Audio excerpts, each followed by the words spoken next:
It's October, that's when we transform into load-bearing screams. And when I, Matt Stokes, become Matt Chokes and Lacey Roth becomes Lacey Goth, we are very different characters, very terrifying and spooky characters, talking only about the scariest movies and some of the not-so-scariest movies, like Interview with the Vampire, which has some legitimate scares.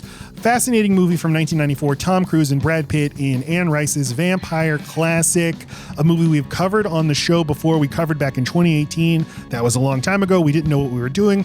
Now we talk for almost 3 hours about this movie and about the history that went into making this movie and the novel that Anne Rice wrote and the feud, very public feud she had with the movie. She was not happy with the casting of Tom Cruise and felt that she had been cut out of the decision-making of the movie. So we cover all of that. Did she ever come around to this performance of Tom Cruise as her most famous character, Lestat, the vampire? Because I think it's a wonderful performance.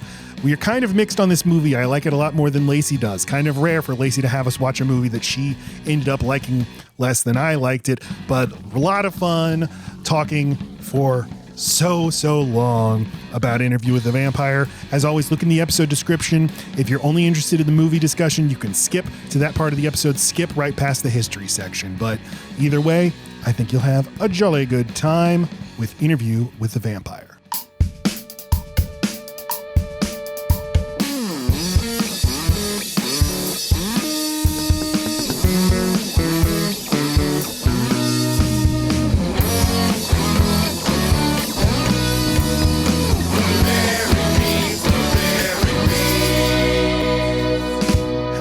Welcome to Load Bearing Screams. I'm Matt Chokes. And I'm Lacey Goth. I never remember what my name is. Is that it? That's it. It's Lacey Goth. And as you all know, Load Bearing Screams, we do things a little bit differently. What we do is I sit down, I put on my intrepid reporter hat, and I interview Lacey. I ask her questions about her fascinating life. So you're a vampire. How's that been going? I must say it's been rather boring. The time, myself. What's the deal with you and crucifixes? Can you look at them? In fact, I'm rather fond of looking at them. All that hogwash, all that garlic. All that bullshit. Yes, but coffins, no, that's really a thing. Coffins in sunlight. Oh, that's not bullshit. That's completely real. You gotta have the scene in your vampire movie. If you've made a vampire book or a vampire movie after, I don't know what the year is, let's say 1950, you have to have the scene where they're like, so listen, forget everything you knew about vampires except for a couple of things. Except for half of it. Yeah. Right. Except for the shit we thought of something cool to do with on this movie. Of course I can go out in the sunlight. Of course I'm not allergic to garlic. Of course the thing about crucifixes, I actually rather like them. But yeah, I do have to sleep in dirt in a coffin. The sun does kill me if I'm in a hole, but not if I wear sunglasses. Interview with the Vampire, the scariest movie ever made. So scary. We don't always do scary movies in October. We sometimes often just don't. yeah. Sometimes we'll do a Casper, a Spirited Beginning. Oh, we've never done that. Sometimes we'll do a The Craft, or we'll do a Beetlejuice. The Craft is far scarier than this fucking movie. I agree. There's some scary shit in that movie. The worms that come out of the wall and all that shit. Mm-hmm. So yeah, Interview with the Vampire, a film that we have covered before on our program all the way back in 2018. And let's jump into the DeLorean and take a listen. Oh no. So it's the adaptation of the Anne Rice story. Brad Pitt plays Louis, and it opens it with him in San Francisco in the 1990s being interviewed by Christian Slater. Care. Back on our podcast in those early days, we barely talked about the movie. We talked way more about Twilight in this episode than Interview with Vampire. Fair. You said in that episode, like, I don't even think I liked this movie that much. I just read the book and then I saw the movie and that makes sense. I recognized the things on screen. And apparently we talked a lot about hair. It was everywhere. Couldn't stop noticing it. Now, I was worried. I recall from that episode, which was the first time I had ever seen the movie. This was almost 8 years ago, and I didn't remember the movie very well. But I remember my takeaway was, well, I love Tom Cruise in this movie. And basically, if he's not on screen, the movie loses about 80% of its appeal. And I hate that I still kind of feel the same way. I appreciate a lot more about this movie, but my takeaway is still like, Brad Pitt, you are so boring. And I tend to agree with you. You tend? most of the way through. I'm like, God, get some fucking personality. And then when Antonio Banderas comes in and explains, because I'm thinking, why is he too boring to even get like a special vampire power? Also completely forgot that this set the tone for vampires each get a special power, not the same as each of them. They all have something a little bit different. When Antonio Banderas says that he's the oldest living vampire he's ever met, and he has this whole freaking like crew of vampires he hangs around with, but that Brad Pitt is special because he still cares about morals, still has a heart, and still is like eternally saddened by the role that he has to play or whatever. I'm like, okay, he's not Kirsten. He's a depressed little teenager, and he never grows out of that being 24 years old and just lost his wife. He's eternally sad, man. I'm like, I guess, sure. But do you think you see that in Brad Pitt's performance? I'm told that by Antonio Banderas. Yeah. I don't know what I see, Matt. That little girl sure likes him. Yeah, she really does. Yeah, no, I like everyone in this movie except Brad Pitt. And it's a tough character to play. Yeah. It's a tough character who's like, I want to be a moral man. Well, yeah, because he's supposed to be removed and he's supposed to be depressed. And I don't know a lot of super interesting people who are in the like throes of a depressive episode. I know lots of people who get depression, but they're not hanging out with me when they have it. Right. And I wouldn't necessarily want to watch a movie about their Okay, lives. but this is also the issue people have with the second Twilight, right? Because the entire time that character is in a depression. She's more boring than usual. She answers with one-word sentences. She spends a lot of time in her room. It's sad to watch. It's not interesting. But that movie can have fun with how over the top her depression is. Whereas this movie really takes Brad Pitt's depression seriously, and reading quotes from the director, Neil Jordan, about what attracted him to the material, and Anne Rice's own take on it is that is everything, is this moral conundrum. That's what it is all about. And to me, that is the least interesting thing about this story by far.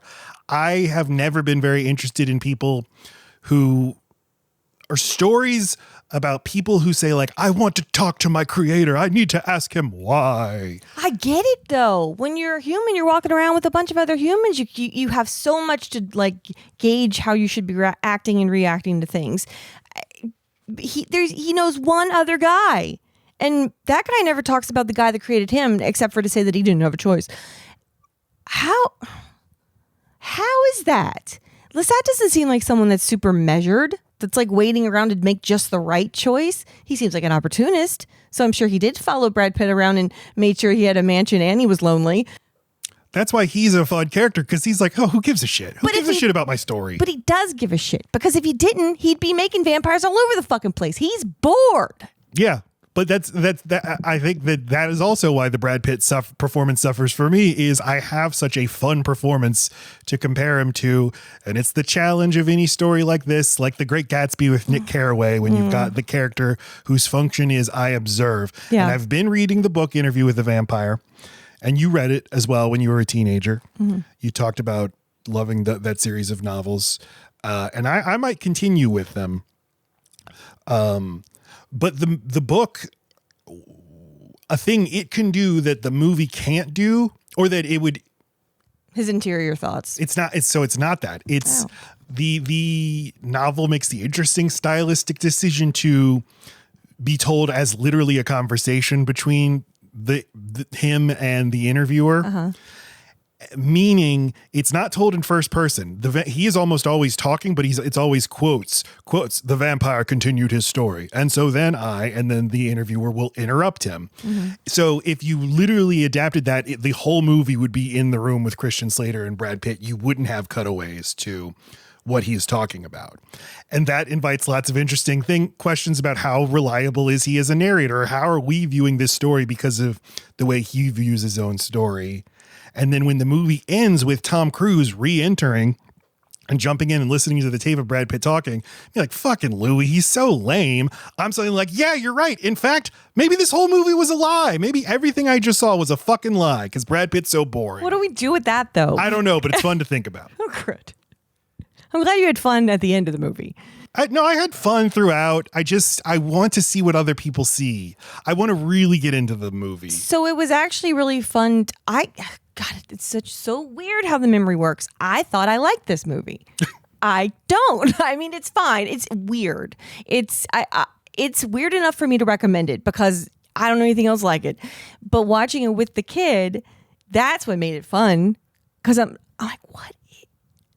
And our kid's like, what is that? Why is this? What was the kids? Because I wasn't present for this. What did they think? Oh, just how horny the movie was, and just how everything about eating had to be sexual. Like, can't they just have a snack? Why does everything have to be like turning the person on that they're gonna eat, and then bring a kid into it? And that's strange. And it seemed like a gay movie before you could make a gay movie. I guess it's just say what you are. And they get so close to each other's lips and never kiss. Like, at least he should have kissed Antonio Banderas at the end when he was pantomiming it. Commit! I've not finished with the novel yet, but from what I can tell, the novel is more overtly homoerotic. But this does seem like the thing where if they had made the movie more overtly homoerotic, it would be less sexy. Like, the reason the movie seems so gay is because of how obviously they're trying not to make it gay. They're edging. Yeah, it's like this is just a story about a gay man who's like, and a guy who's like, no, I still like women. I'll still eat this woman out on the plantation. So it's the fried green tomatoes of vampire movies, is what you're telling me right now. It's fried green tomatoes. Yeah, I guess it is kind of fried green tomatoes. Fried green tomatoes could have afforded to have a little more lesbian in it. We could all afford. It seems like you were not satisfied this time. I don't know that I've ever been. There's so much to want and so much to be confused by, and just that it manages to make being a vampire boring it seems really insightful, and also it pisses me off because, man. Yeah, then that means I'm bored watching. Right. Even I'm though that is the point. Right, and it just goes on and on and on. And I do find it. I think maybe the most interesting things said are when Antonio Banderas comes into the scene, the picture, and it's the least of the story. I remember all the Claudia parts. He says that they act the whole time like it's impossible to kill a vampire, and then they kind of kill one, but then they show you how easy it is to actually just kill one. You put them in the fucking sun, Claudia. We have to do this whole poisoning of the children and then setting them afire, feeding them to a gator. Anyway, Armand says so few vampires have the internal fortitude to actually withstand eternity. And then it reminds me of people on the dance floor that just kind of shuffle around. I know they exist. I'm on the dance floor and I see people doing the same slow movement over and over and over again, and they're having the time of their fucking lives. And I'm thinking, how boring. That looks so incredibly boring. And you'd be a terrible vampire. Yes. Yeah. I'd blow my load so fucking fast. And I think I'd be a good vampire. Yeah, because you're boring. Hey. Yeah, I'm self-sustaining. I know not pace. You know not.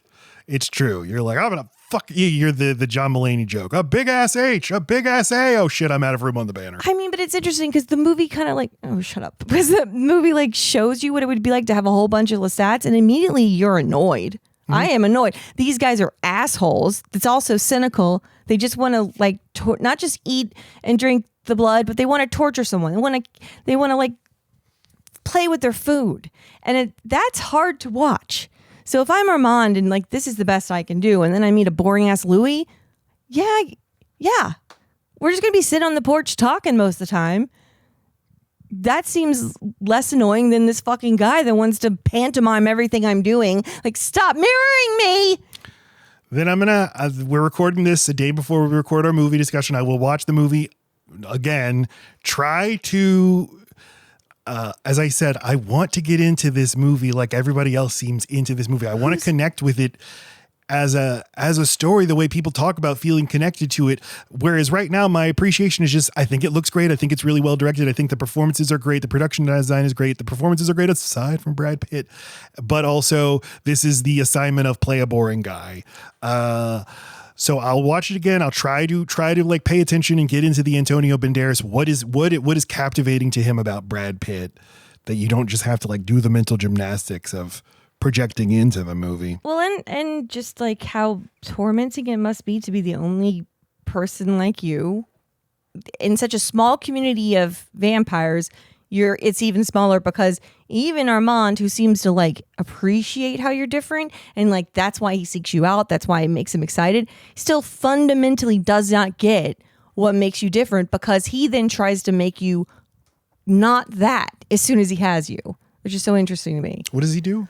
Well, he's attracted to Louis because he cares and still has a piece of him that is mortal, or it feels that way.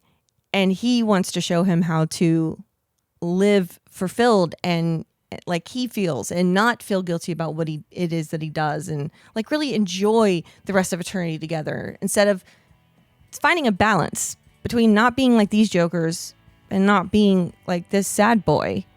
And he's like, no, Armand, shh, I am only sad boy. Yeah, I can be no other way. Also, don't let them kill my kid, man. I already did that. Now I can eternally not run from the other kid that died. Thanks, man. Although as things keep going, he seems like he figures things out. Like, I don't know, the 20th century wore on. I got to go to the movies, having fun. God, man, do the movies help? Mm-hmm. Yeah, I'm sure they did.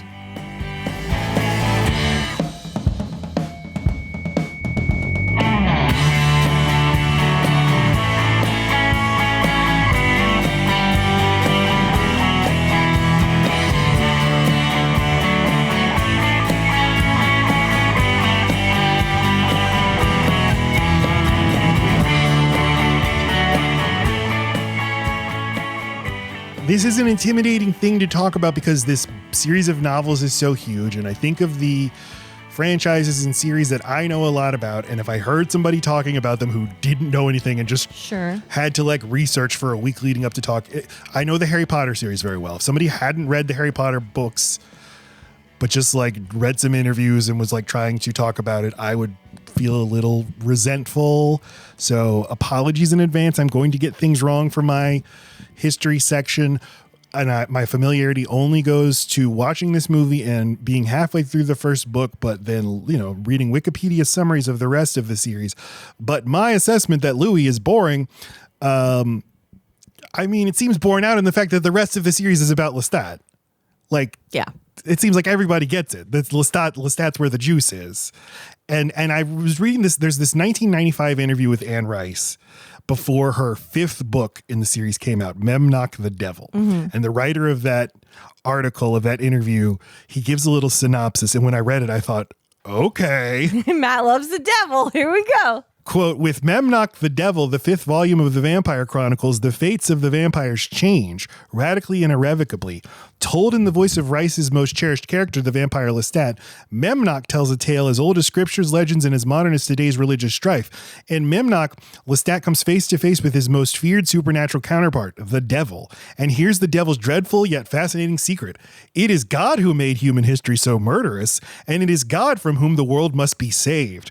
With Lestat's help, the devil claims he might just be able to accomplish the task. End quote. A book about how we have to do battle against against God, because God's the bad one and the devil's the good one. Hell yeah, I'd like to read that. I fucking knew it. But also she had to get this character out, right? Because obviously who she was relating to this entire time, she is telling the story of Louis. She is Louis. She does not understand. She doesn't feel like being here.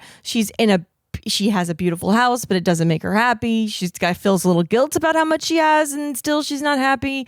And so she can spend hours and hours writing a book about that. And luckily, enough of it stuck so she could keep going. I think probably becoming a success helped pull her out of the horrible funk you'd be in after losing a child. Yeah, I think so. All right, so let's just talk about Anne Rice, because I think you're right, and you.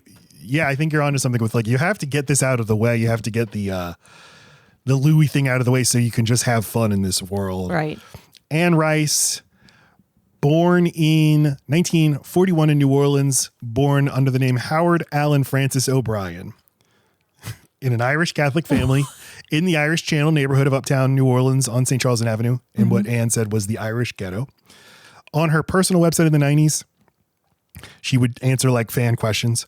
Here's what she said about her birth name. Quote, well, my birth name is Howard Allen because apparently my mother thought it would be a good idea to name me Howard. My father's name was Howard. She wanted to name me after Howard, and she thought it was a very interesting thing to do.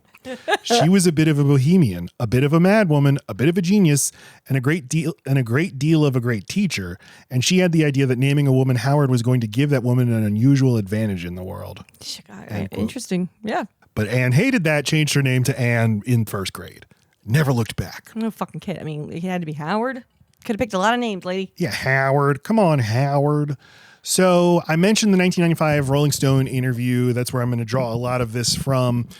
The writer of that, so that article is an interview, but also, has its own analysis. And in that analysis, the writer says, quote, the book's consumption, he's talking here about the novel Interview with the Vampire. Quote, the book's consumption of blood was also a metaphor for alcoholism.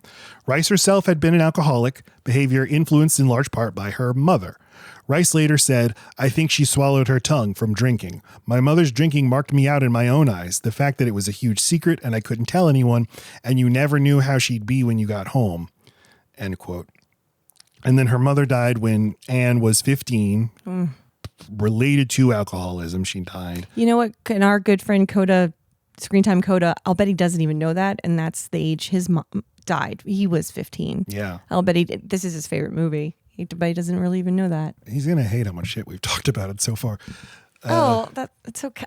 We're allowed to not like his movies. We're allowed to say what we think. I like this movie. And I think it's bad and good at the same time. So her father then remarried and moved the family to Texas. She wouldn't move to New Orleans again until the late 80s after she'd become a big success, but New Orleans would be with her forever. Now, for those of you who don't know, Laci and I both grew up around New Orleans and continue to live in the area. And have lived in multiple places in New Orleans proper. Visited many of these locations, Lafayette Cemetery. When you were a kid, you'd go on the field trips to the plantations. Yeah. No, I never did. Oh, well. I've gone to one to watch a wedding.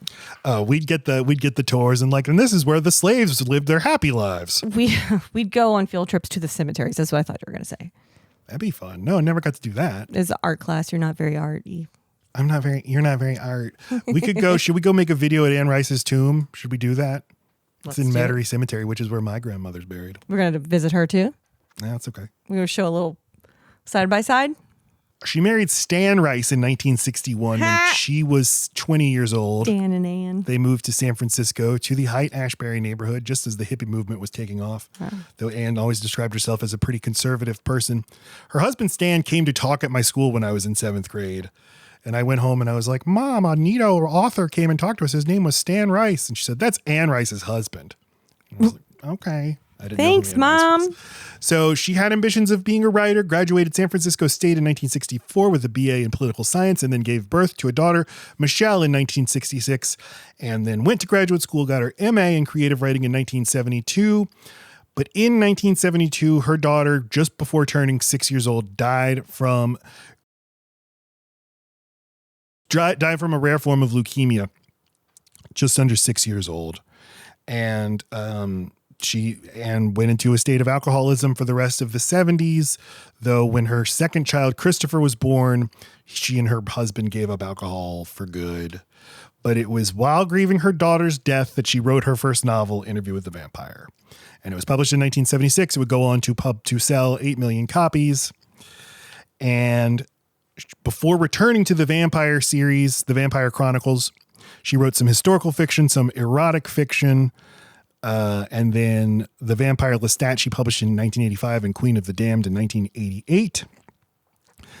Then in 1988, she moved back to New Orleans, and she told Rolling Stone in 1995, quote, I think that since moving back here to New Orleans, I've begun to find some way I can accept the fact that we're going to die.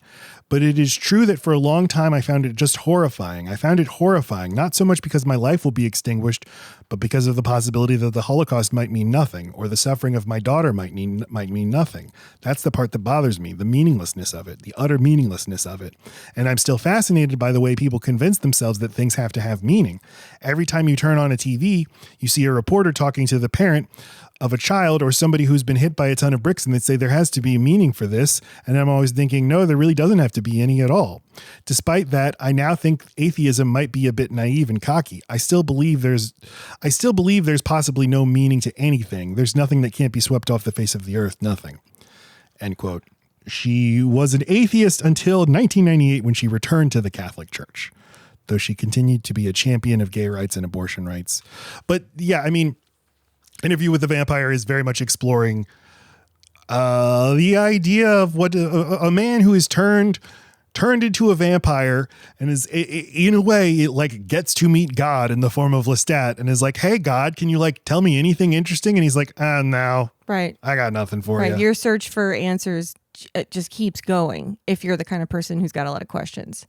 Not only that, you're talking to somebody who's hostile to the idea that you're asking questions at all. It's like, what is with you asking so many questions?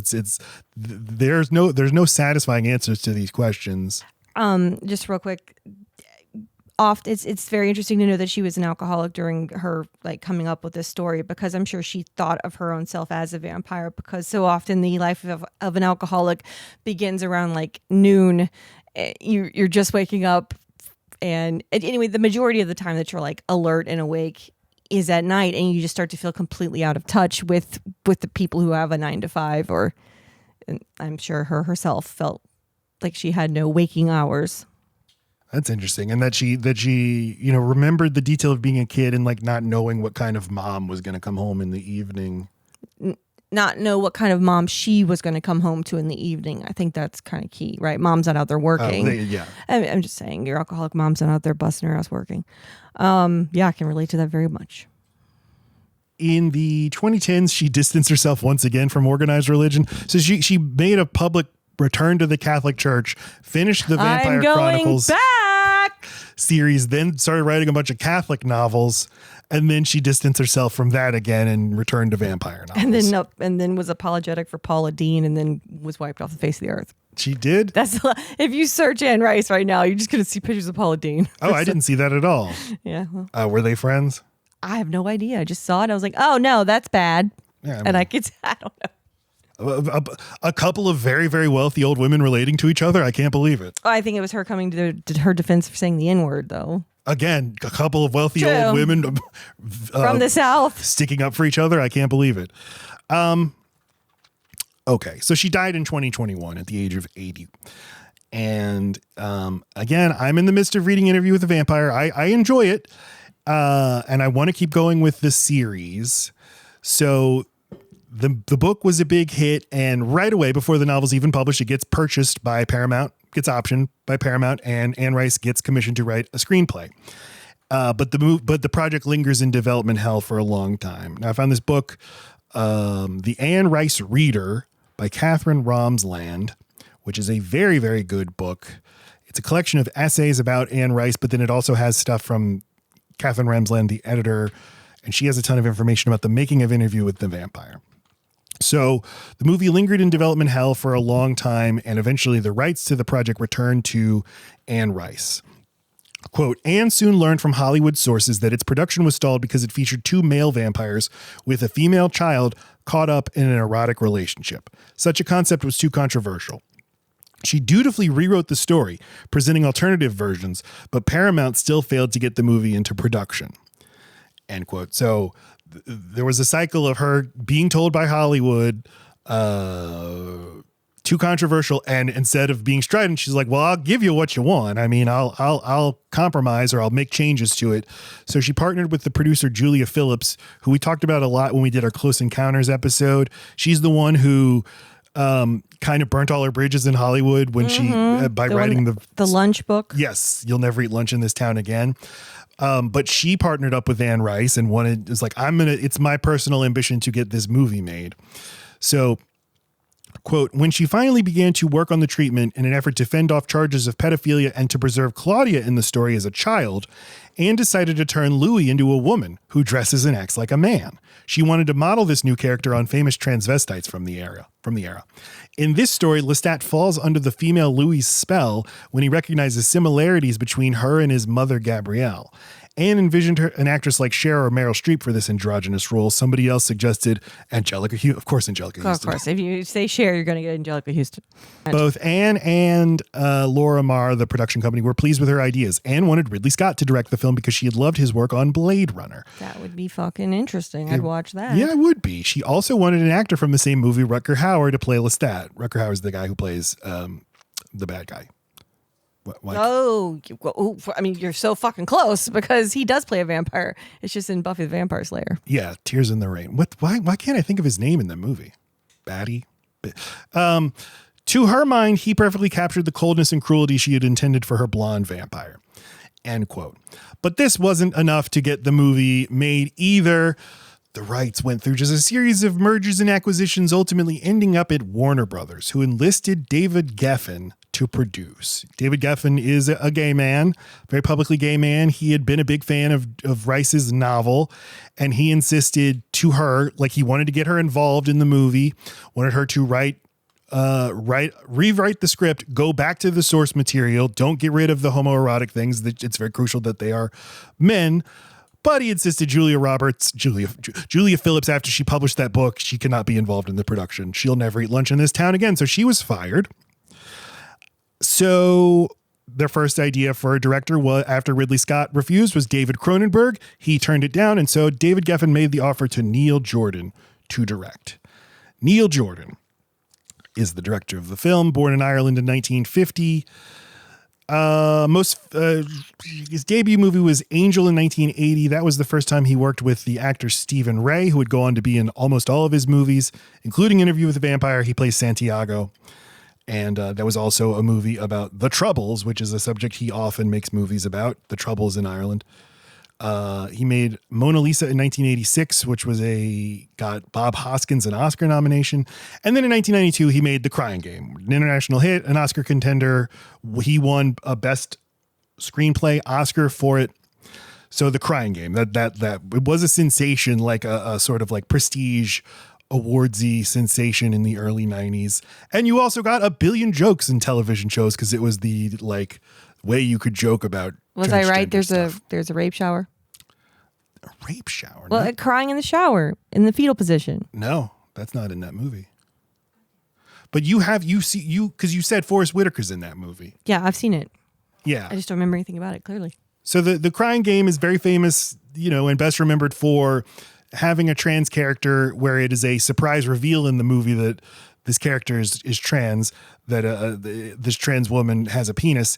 From what I had always heard about this movie, I assumed this would be like in the last 5 minutes of the movie. And then the guy who finds it out is like, oh, that's crazy, and goes and throws up. Well, it happens halfway through the movie, and it is indeed, it's the subject of the movie. So, I mean, spoilers for The Crying Game, but like, it's this guy who, I'm just saying all this because I think it is pertinent to Interview with the Vampire. Okay. So the story of the movie is Stephen Ray, who is in Interview with the Vampire. He plays a person who works for the IRA, the Irish Republican Army, and they capture a British soldier played by Forrest Whitaker, and he is in charge of just guarding Forrest Whitaker and ends up bonding with and relating to Forrest Whitaker. Forrest Whitaker tells him about his girlfriend back in London named Dill, and then he knows he's about to be executed, so he's like, just please go check on her and tell her that I love her.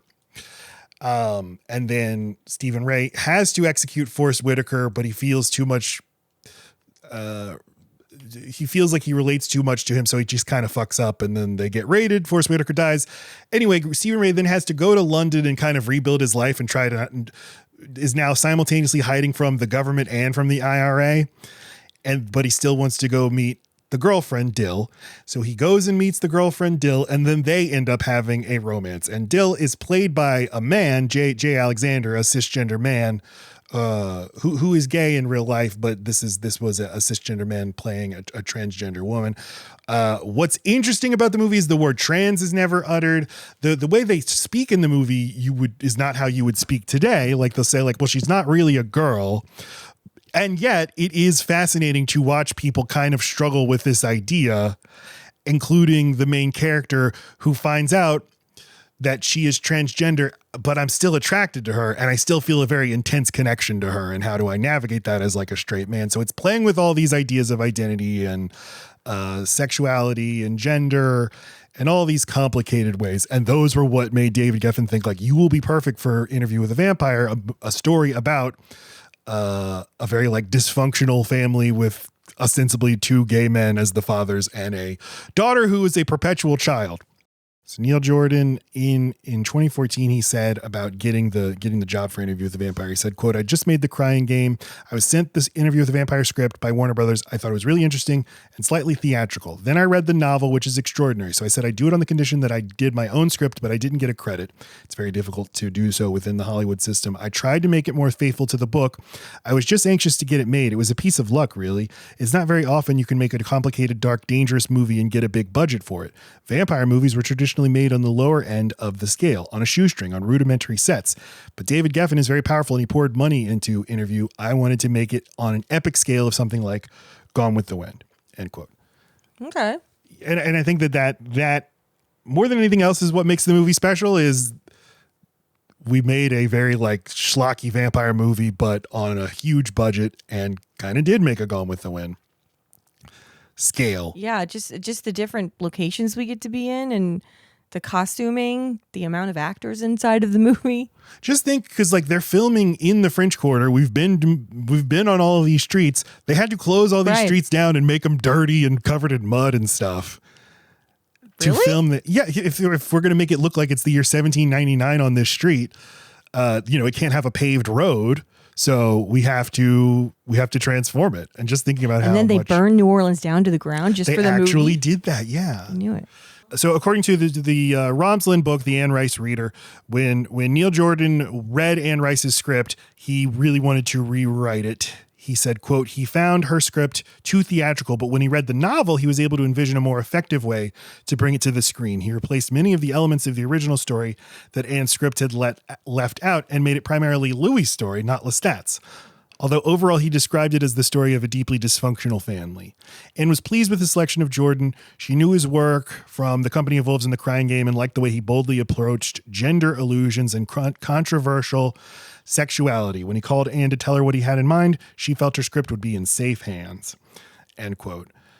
But was she ultimately happy with the results? So that's where we're moving to now, because this is like one of those famous high profile stories of an author being involved and then being frustrated with not being involved and making a big public show about how unhappy she is with the production of a movie. Even before having seen it?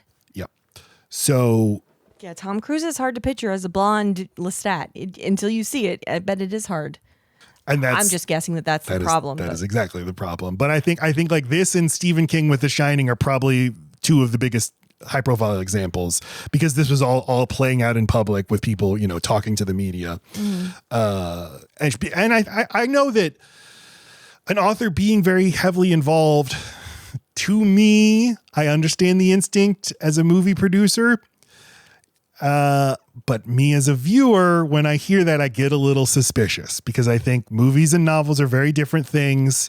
And the point of adaptation is your novel exists. Now I'm going to turn it into something different. I'm going to take things from it. I'm going to make changes to it. And when the original creator is involved, they might muck it up because they don't want you to change anything. So Brad Pitt got cast very, very early on. I mean, was he already in Legends of the Fall? He just made Legends of the Fall. That hair was already there. I think he came straight from Legends of the Fall. Right. I mean, the costume makes you could see him, and he seems like the cover of like a romance novel or something. Yeah. And he's just got a dreamy, ethereal face. The angles on his face seem impossible.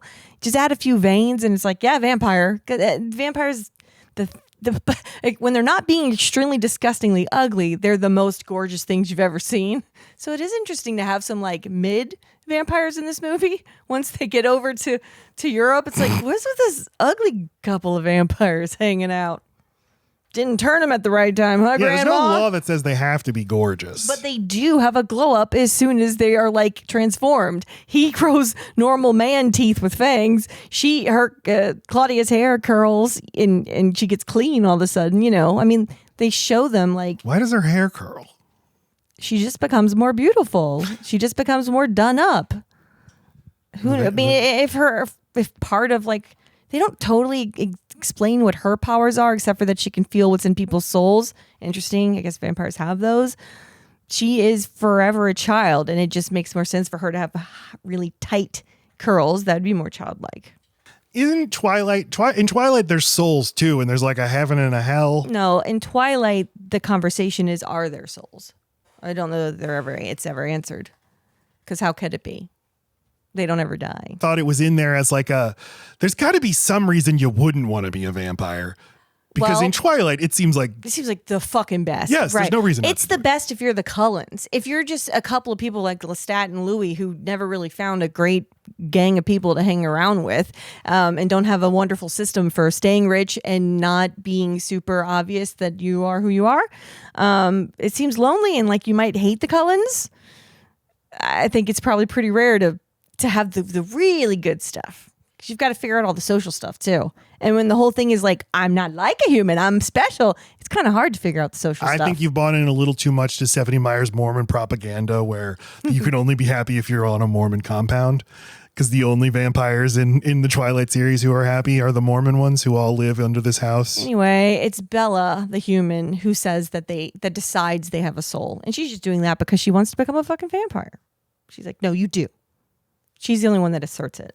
But it's always like the drawback is you have to live forever. But no, you don't. You can die. They can kill you. They make up your fucking mind. Yeah. I mean, like, you could, but can I? What if I get locked outside? I just die?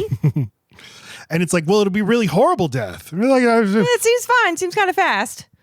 Also, I could die horribly right now, too. I can't take a trip to Dubai. There's a lot of sun. So Brad Pitt was coming off of Legends of the Fall, obviously big breakout with Thelma and Louise, but he's at that stage in his career. He did A River Runs Through It. He's a heartthrob, but he's like, but I'm like a serious actor and I want you to take me seriously. I'm not like DiCaprio. He's doing the thing that DiCaprio would do like 5 years later. And because the next year he'll be in 7 and he will be in 12 Monkeys. And so he is trying to... Man, he really spreads it around. I mean, Legends of the Fall and River Runs Through It, I feel like those are pretty similar somehow. Thelma and Louise is like... Never seen either. They both sound like the most boring fucking movies. 7 Years in Tibet is a boring fucking movie. That also sounds like one of the... I merge all three of those movies into my head. As you should. Flowy shirt, Pitt. But they cast him pretty early on. They cast him before they cast Lestat. So Daniel Day-Lewis was offered the role of Lestat, which makes, I mean, he's an Irishman. In Daniel Day-Lewis fashion, he took 6 months to consider the role before turning it down. He had to become a vampire for 6 months to see if he really felt right. Or I have to inhabit the role of an indecisive actor for 6 months I have to live as somebody who's not sure if I wants the role or not for 6 months. Then he could realize he didn't want it. Mel Gibson, Ray Fiennes are considered, but ultimately the role goes to Tom Cruise, who was 31 years old. Sounds interesting. He does sound interesting. Look, he's such a baby, man. It's so nice to have a dick because, I mean, he looks like... It's all right. He looks like 20 years old here, but he's 31. Yep. No, when we did Minority Report last summer, we were like, look at him! Look at him! And he was in his 40s, mid-40s. Like, little psycho. What did he just done? The Firm. Okay, so he's done... A Few Good Men. He's done a couple...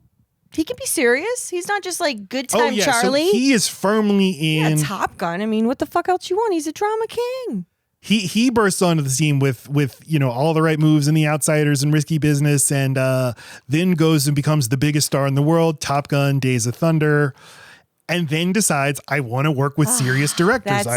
That's it. She didn't want her movie being experimented on by Tom, who just wants to dabble. It's like you're bringing all of your centrifuge and it's all going to land on you. It's all going to be about you. It's not going to be about the story at all. You're going to suck all the fucking energy out of the room. That's true. When you are getting the biggest star in the world, it would still be true today. Oh, of course. I'd be pissed too. Like it was a fluke that we got the budget we did. And now we've been so careful and spent so much time on the writing and the story just right, just to fucking throw it away on the onion.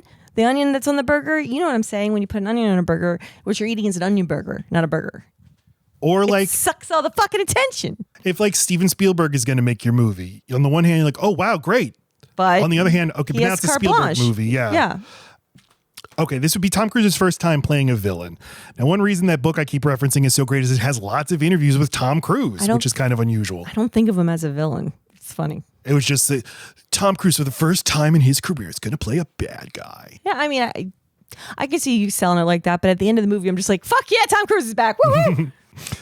Quote, Lestat for me was a great challenge. There are places you get to go with that character. With this role, the fun was playing the humor and exploring the depth and trying to make him come alive and be what I envisioned him to be. Why is The Rock and him and fucking... Do it. Give it to me. Give it to me. Vin Diesel? God damn, no.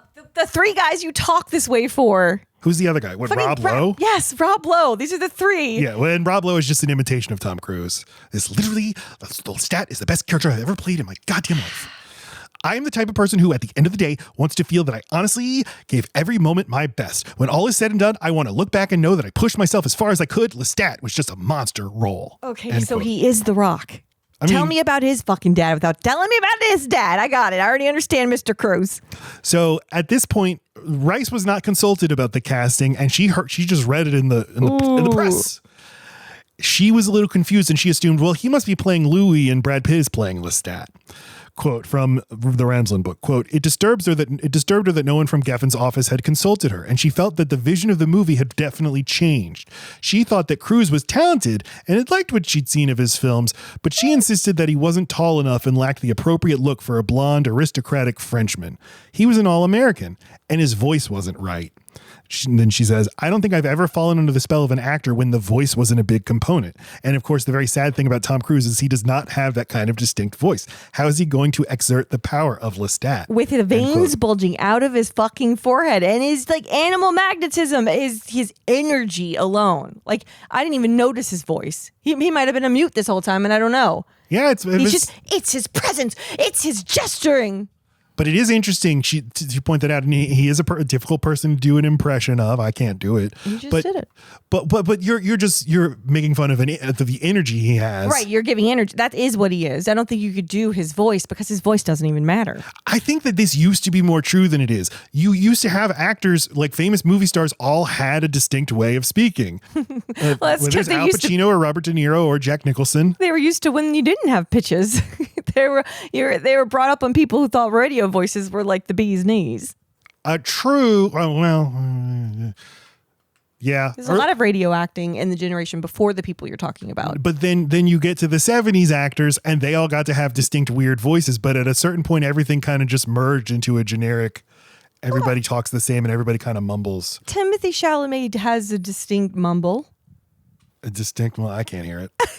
Microphone technology has gotten too good. We can pick up on everything. And then Butler, he's got a distinct voice because he got stuck on Elvis. He's forgiven though, because he's talented. He's fine. So he's fine. He's fine. Yeah. No, Elvis is fine. No, I mean the actor. Yeah, no, he's fine as the Harkonnen guy.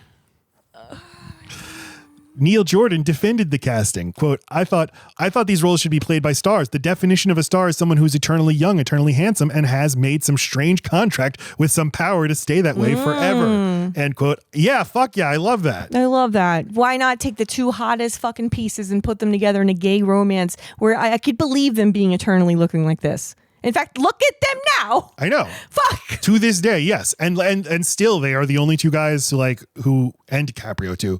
Like, I want $200 million for this movie. It's going to play in theaters. It's going to play in theaters exclusively for 2 months. If they are in a movie, I'm going to go see it in the theater. Mm-hmm. Like, count me in. That I feel the same way. Also, just love him, Neil Jordan, just saying that about his stars. Like, obviously, he made some sort of pact with a demon. He's got energy that doesn't even make sense for cocaine. Anne Rice went public with her unhappiness. She said to the LA Times, quote, it's like casting Huck Finn and Tom Sawyer in the movie, she says of the $50 million project. Because they come with an understanding of who they are so ingrained. I got it. But also just kind of young and, oh gosh, we're just spunky little young people. I really don't think that's what she means. I think she means like this is a tale as old as time coming into my movie that's its own tale. You need a way of laundering these people's personalities so that you can just think of them as who they are. And that worked in Twilight. I didn't know those actors. They got to just be who they were. So, you bring Brad Pitt in as fucking Edward Cullen. You know what I'm saying? That's weird. And Huck Finn and Tom Sawyer, specific time and place. They're situated in time, and a vampire should be worldly and ethereal and eternal. $50 million project also starring Antonio Banderas, Stephen Ray, and River Phoenix. Pin in that, which is being directed by Neil Jordan for Geffen Films. Anne Rice says, quote, I was particularly stunned by the casting of Cruz, who is no more my vampire Lestat than Edward G. Robinson is Rhett Butler. I told Jordan that myself. I'm puzzled why Cruz would want to take on the role. He's a cute kid on top of the world and on his way to becoming a great actor. On his way to becoming a great actor. Oh, God. Calm down, Rice. This was the thing that people would say about Tom Cruise. Because he got it a little too easy. Like, he just kind of nailed it on his first. That's the same with Brad Pitt, though, too. Like, there's just something about him right away. Like, they didn't do any embarrassing stuff. Even their boring stuff is just like, oh, that was just when they were being boring, not when they were being embarrassing. The serious stuff happened pretty fast for Cruz too. He got an Oscar nomination for Born on the 4th of July. What? These the same thing about why we keep coming across this. They were born and came of age at a time when Hollywood did a lot of different shit. You could just be in 3 completely different movies in a row because it was a spicy time. Yeah, now it's, I got to play Captain Marvel, and then I got to play Captain Hydra, and then I got to play Captain Molecule. I need to go into the fucking superhero pipeline so I can come out the other side with a little bit of cachet. Right, and it's not just that those roles aren't interesting, it's you got to sign a 14-picture deal, and we got you for like 4 straight years, so you're not going to have time to go work with Oliver Stone and make your Vietnam picture. Well, yeah, and the steroids you're going to have to be on and starve yourself. Mm-hmm. So he's a cute kid on top of the world on his way to becoming a great actor, but I'm not sure he knows what he's getting himself into. I'm tempted to call up Mike Ovitz, his agent, and tell him that everyone will be gunning for his client. Cruz should do himself and everyone else a service and withdraw. End quote. You underestimate this man's drive. I feel like all they had to do was put her at a table with him for him to be like, okay. I know, it really seems like got it. Could have just taken a lunch, get her back involved a little bit, just toss her. Although, I mean, all the publicity is good, right? I mean, what we're talking about him rising to the challenge is sexy shit. So back to the Romsland book. She spoke to Tom Cruise about this. Quote, it amazed him that Anne and her readers felt such I didn't say this, sorry. That like today, she had her legions of fans who posted in the form of sending petitions and telegrams to the Warner Brothers office. No Tom Cruise ever. Stop. really, really don't have him in this movie. Can you stop? Stop. As they had done with Michael Keaton as Batman. Mr. Mom is going to play Batman. He's a comedian. No. Stop. God, were they wrong? It amazed him that Anne and her readers felt such antagonism toward his involvement, but he was determined to play the part. It was not the first time in his career that he had been discouraged from playing a role. Although it was the most vehement attack, still he knew he could do it if they would give him the chance. As he learned more about Anne and what the novel meant to her, he understood better why she wanted the project to be done right. Yet he also felt that Anne, as an artist herself, ought to support what he was trying to do. He had hoped to discuss the character with her, but realized that any such meeting would be impossible. And then this is Cruz talking. I would have asked her a lot of questions. I would have discussed what for me, the pivotal scenes, like the doll scene with Claudia. I would have asked how she felt about Lestat, or what she thought Lestat felt about Claudia. Why did she write the scene that way? And I would have asked about her feelings in the scene where Lestat is holding Claudia's dress. I would have asked her about certain characters and story points. For example, Lestat's humor. How did Anne Rice feel about his humor? End quote. Hey, just real quick. Isn't it weird that we're talking about 2 women named Rice back-to-back podcasts? Isn't that weird? What did we do last week? Well, Beethoven. We talked about Beethoven a little bit. And a little bit, yes. Saying, Rice is a weird fucking name, and it came up twice, both for a woman. You're right. Is it just a brief aside? Okay, go on with the chlorophyll. River Phoenix was cast as the reporter, but he died just as production was underway, so they had to emergency cast somebody else. Leonardo DiCaprio read for the part, but the role went to Christian Slater. It was the right move. Donated his entire salary to River Phoenix's favorite charities. Oh. All right, the first look that Anne Rice had at the movie was a publicity still the movie released of Tom Cruise in the Stan Winston makeup. I guess this would be from the end of the movie when he's, he's in heavy makeup the entire time, Matt. Okay, but there's a portion where he's after he goes undergoes his alligator transformation. But why would that be the part that would win her over when she's worried about all the other parts? I didn't say she was won over. She saw this publicity still. She's like, what the fuck are they doing? What is happening? What kind of movie is this? Oh, okay. I'm surprised they'd show that at all. That seems like kind of a reveal in the movie that he's turned. Might have to double check that. Yeah, I'm just letting you know that the hair and makeup and teeth are so essential in this movie, and it's the entire time, not just his ghoulish transformation. As the film was in post-production, David Geffen was very happy with it. He thought, I think we really have something here, and I think Tom Cruise's performance is really special. So he just went ahead and got a VHS tape made and mailed it to Anne Rice, and was like, just give it a chance, please. Mainly because he just didn't want her to keep criticizing Tom Cruise in the press. Yeah. So here's what the book said. Quote, Cruise thought sending it was a bad idea and was nervous. But Anne agreed at least to give it a shot. When the tape arrived, she felt great trepidation. What if she hated it? She would be sick over it, and there would be nothing she could do to stop it. Anxious, she slid the tape into her VCR and let it roll onto her large screen theater-style television. To her astonishment, she liked it. She watched it several times in a row and loved it. I was knocked out by it. I completely forgot that I had written it. I was swept up. She called Geffen to express her enthusiasm. He was both delighted and relieved. She wanted to send flowers to Kirsten Dunst. I felt special love for her, she said, because that role was so much beyond the imagination. She also had praise for Tom Cruise. He became Lestat. He did his own Lestat without stealing my character from me. I was tremendously relieved, Cruise said when he heard of her positive response. I quite honestly expected the opposite. I was disappointed in the beginning with her reaction and coming out so strongly because I had read a quote about her being someone who artistically wanted to take chances. I get excited when I hear that other actors are taking chances or trying something totally different. But then I started reading more about her daughter and I realized the project means so much to her that she wants it to be right. So I understood really. And decided to call Tom Cruise to let her know of her deep appreciation. He was gratified and they spoke together for a few minutes.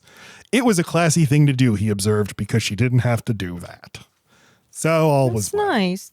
I mean, you bring up Kirsten Dunst, and was there ever any other actress that was going to do it? Because, oh my God, she's fucking phenomenal in this, I think. Oh, she's great. She got a Golden Globe nomination for this.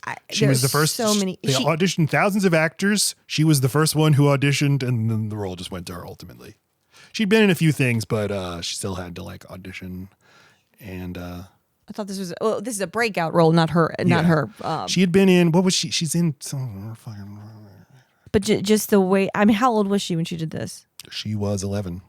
I mean, she just completely embodies a child and a grown-up at the same time. It's wild. Oh, she was in Bonfire of the Vanities very briefly, and then she was in Woody Allen's movie Oedipus Rex, and she was in New York Stories.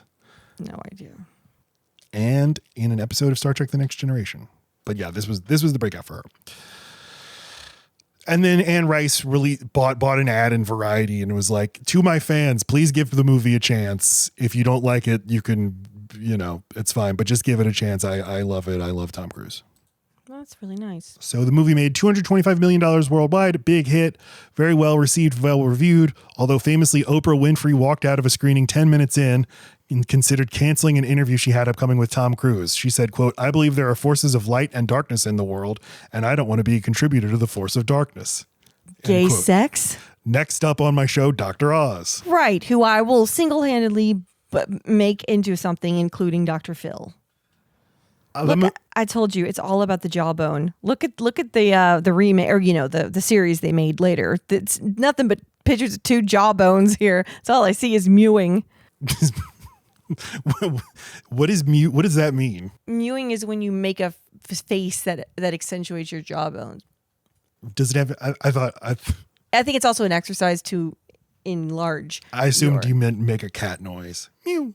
Nope. All right. So, sequel, Queen of the Damned, came out in 2002. Now, I didn't know this, but I watched the movie last week, and it feels like it. This is a movie they had to make, or else they'd lose the rights to Anne Rice's books. So they're like, I don't fuck remember it. liking it. No one's involved from the earlier movie. Hey, Tom Cruise, will you play Lestat again? He laughs in their face. Okay, so you have seen this movie because you know who's very involved with this movie. Jonathan Davis. The score. The movie features like 15 original songs by Jonathan Davis. Oh, wow. But let me tell you, he needs those other members of Korn because these songs sound like really, really shitty, boring Korn songs. But Stuart Townsend plays Lestat, and the story of the movie is he decides to reveal vampires are real in the world, and now I want to be a singing star. And he wants to be the singer of a new metal band. And when he sings with the voice of Jonathan Davis. It's hilarious. No. Oh, what I know about this movie is that Aaliyah was a couple of lesbians I know sexual awakening. This look is just very good. Yeah, and she's captivating in it. She's in about 6.5 minutes of the movie. Yeah. It was the only thing I knew about the movie was Aaliyah. She's in that. Yeah. 2022, AMC put out the first season of Interview with the Vampire, the show. And Sam Reed plays Lestat. Jacob Anderson plays Louis. Jacob Anderson is Grey Worm from Game of Thrones. I do not know Sam Reed. And do you know his jawbone? It Muse. That does. A third season will be coming out next year where they will be covering the vampire Lestat, like the second book. Oh, okay. Each season is one of the books? I think the first two, they're doing like 2 seasons a book. I don't know how popular this show is. I don't know if anybody watches it. Nobody knows anything. But I was texting with our friend Coda, like, you aware of this show? And he says, I haven't watched it, but I know people do. Maybe if you ask everyone in the world, they'll say, look, I've never seen it, but I know a lot of people love this show. So even though nobody's ever seen it. Right. We're all just pretending. That's the history of Interview with the Vampire. Thank you all for bearing with me.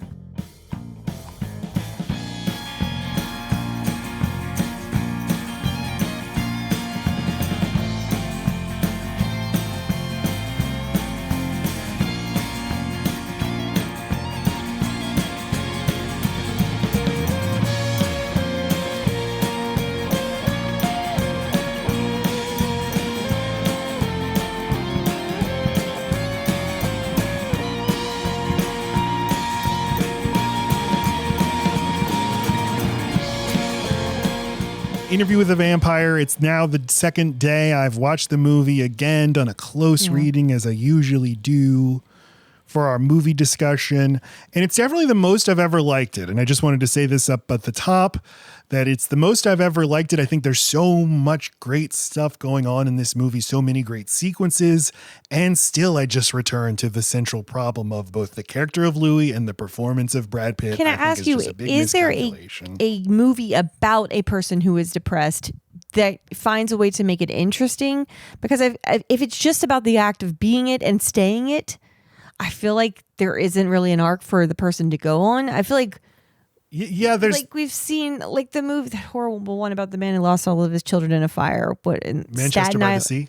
Yeah, not King of Staten Island, Manchester by the Sea. Like that's not about depression, but he is depressed. But I feel like he gets like he goes through a journey that ends somewhere different. See, if this were actually about depressed vampire, if this were Alexander Payne's Interview with the Vampire, if he were Paul Giamatti vampire, like, oh, I'm so sad. No, what's the point? Then we'd have something. I think it's that he's an idiot and a rube and a sucker, and he's wrong about everything, but the movie doesn't seem to know it because of the way Pitt is performing him. And I think if you subbed in Leonardo DiCaprio, Matt Stokes watching it would be like, that fucking little twerp. I'd be giddy about how much I'm supposed to dislike him and how he thinks he knows it all, but you know what? He doesn't. So you're saying there's something so respectable about Brad Pitt that he won't let you can't feel twerpish against him? Yeah. Damn you, Brad Pitt. He's playing it like so. He's playing a grown-up. So here, I mean, okay, so I'm further along in the book. I haven't reached this part of the book, but I did read in the synopsis. Like the interview part? I haven't gotten to the interview. I'm really anxious to see what happens. So just like looking up differences, changes they made from movie to book to movie. And a big change they make is in the movie, or maybe this isn't so big, but it stood out to me. In the movie, they make it pretty clear that Antonio Banderas orchestrates the killing of Claudia. And Brad Pitt says it. You knew what they were going to do, didn't you? And he doesn't deny it. Right. And even if they didn't have that exchange, it really does look like Armand is setting all of this up to... Once they get to Europe, you mean, and he becomes aware of them, or you're saying he's known of Louis since before he came to the continent? Saying once they get to Europe, he is the mastermind pulling all the strings of all the other vampires, imprisoning Brad Pitt. And then he sets him free. And now all the other vampires look at him and it's not like they're like, hey, he broke out, get him. They're letting him out. So it seems like it was all part of a plan. This is all the plan to kill Claudia. What I don't understand is why did he feel Claudia was in the way at all? That's like a whole, I guess we can discuss that because I don't think the movie does a great job of Armand's intentions in general, his character in general. I mean, I think he's a sympathetic character until Louis all of a sudden is mad at him and knows things. It's like Louis doesn't know his heart or his soul or whatever. Claudia knows how to do that. Plus, I think it's a little sloppy that Claudia just all of a sudden has this talent now after 30 years and it's never shown itself before. The talent to know people? To know what's in people's souls. Like she seems to say that, right? Like not I can hear his inner thoughts, but I know his intentions. She has clarity about Lestat that Louis never has. She absolutely does. But I don't think that she vocalizes that to Louis very well, unless her whole thing is, no, I know Louis too. And if I tell him in advance, he won't let me. Yeah, maybe. Know? The powers a vampire has, how subtle they could be, I find that all very interesting, and I like when it's kind of a surprise or that maybe they don't develop them right away. And I like that Louis goes, years and hundreds of years without even realizing he had anything special to him at all, except for that he was sad and he couldn't seem to get with the program. Like to learn one day in your 40s that your depression was what made you special all along. Like, really?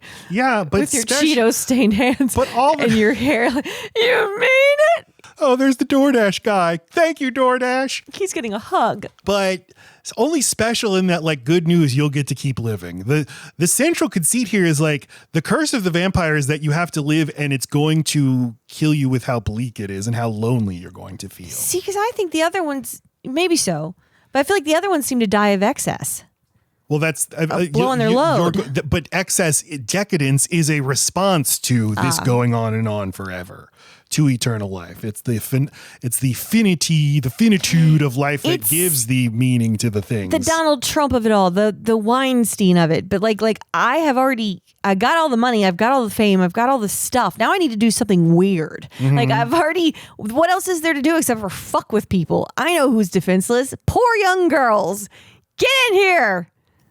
I get it. I was thinking like, oh, there's some Epstein shit in here. There's some Epstein shit in here. The little boys fuck up. And that's the big tell that Armand is not great. Is that little boy was his and he's in the fucking stagecoach to come along at the end whenever he, come on guys, get in. And it's also like the pleasure that you get from drinking this little boy's blood, that's beside the point. We just want to see you do it. We just want to know that you're fucked up like us. It's all voyeurism. That was compromise. That really, oh, I got you. Right. This is so much more about like, get on the plane. I want you to be on the plane's log. By law, if you go into the air, we have to log you. Yep. And if you get on a boat, we have to boat you. So get on the manifest if you're really down with the crimes. So your gift, your reward for your gift is just congratulations, you get to keep living. And, but there's no greater meaning to any of it. And that's an interesting idea on paper that I don't feel like the movie is able to make compelling. The book is more successful at it because it's all being told from Louis' perspective. But something about Pitt's performance makes me feel like he's not actually aware of what makes this an interesting character. Like how hard would it have been for him to just read the book? Everybody read the book. Or well, I guess that can bias you the wrong way, or... they seemed like they were getting mixed signals between how faithful they were going to be to the characters that Anne Rice created versus what the director was seeing for the movie.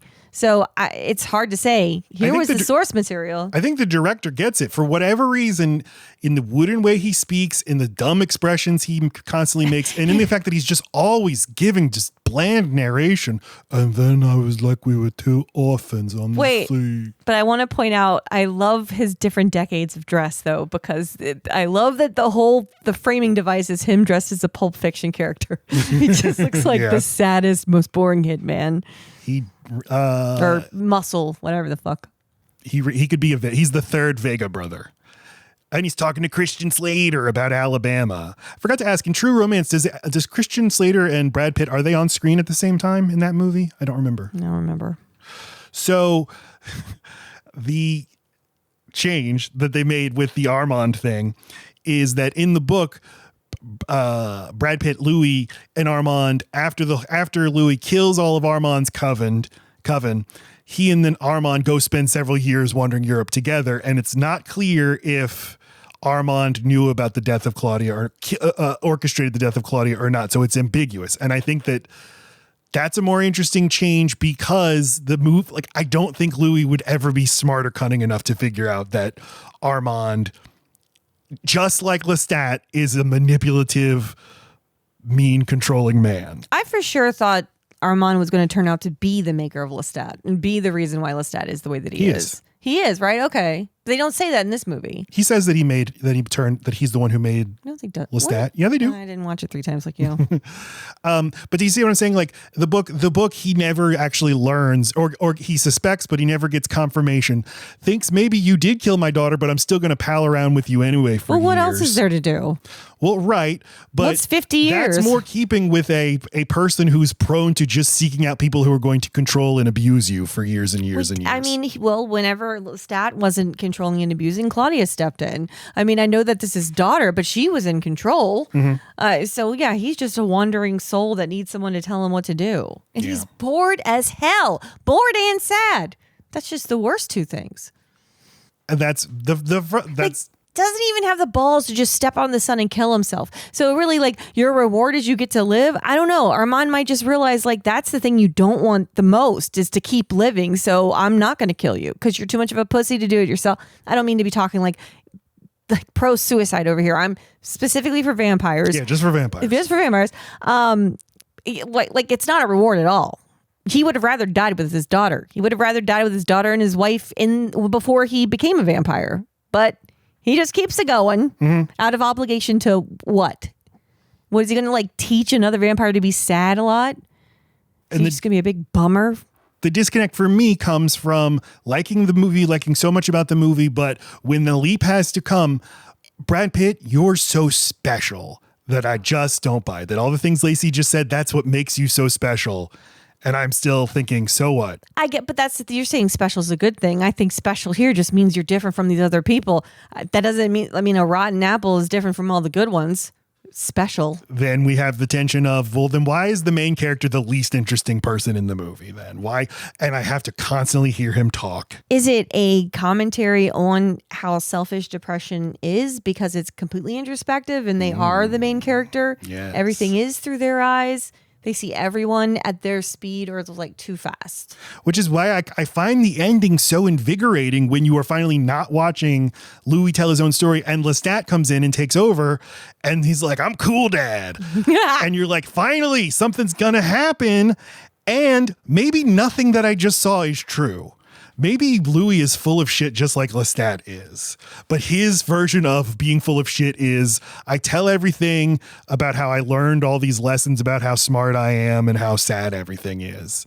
But you get everlasting life. The way to live is Lestat. You just got to fuck and kill and eat and have fun. There's no other. That's what you got to do.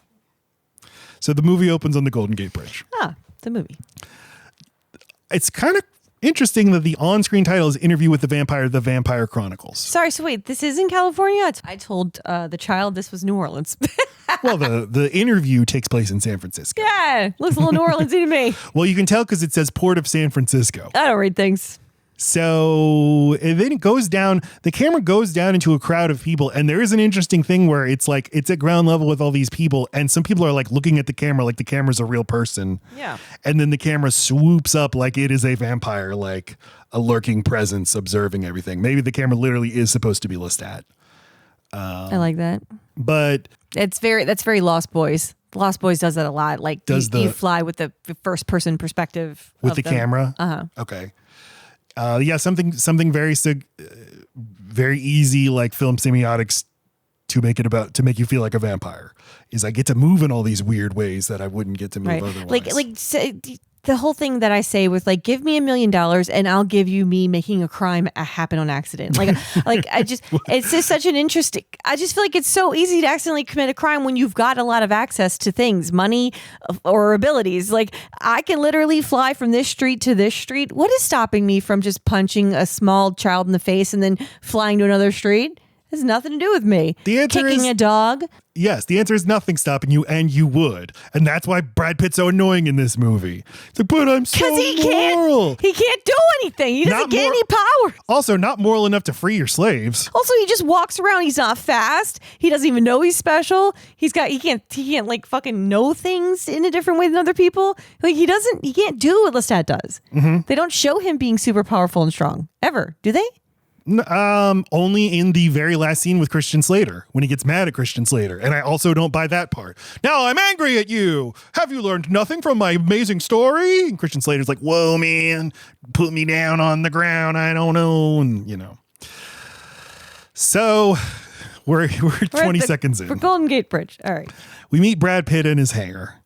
Do you want So to tell poofy. me the story of my life? See, I find Christian Slater convinced that man's a vampire way too fast. All he did was turn on the lights. But, he moves fast to turn on the lights. Like, whoa. I guess. You ran. You sprinted your ass off. And the thing with these vampires is, like, they're all very good looking, typically. But they have these veins that you can see. That's it. That's the makeup. That's the sign of a vampire is a vein. I love a vein. Christian Slater. So Christian Slater. You gotta know what to ask him about me. I really want to get the impression. I know, down. because I either do Jack Nicholson or do a. That's what I was doing just now. He's like, you want to So tell you're me? telling me? You want me to tell you the story of my life? Because I feel like he's doing a Jack Nicholson impression.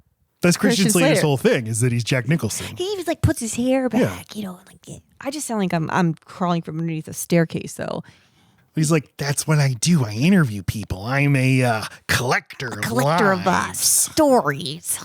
He's like, you followed me here, didn't you? So he's a reporter. He works for public radio.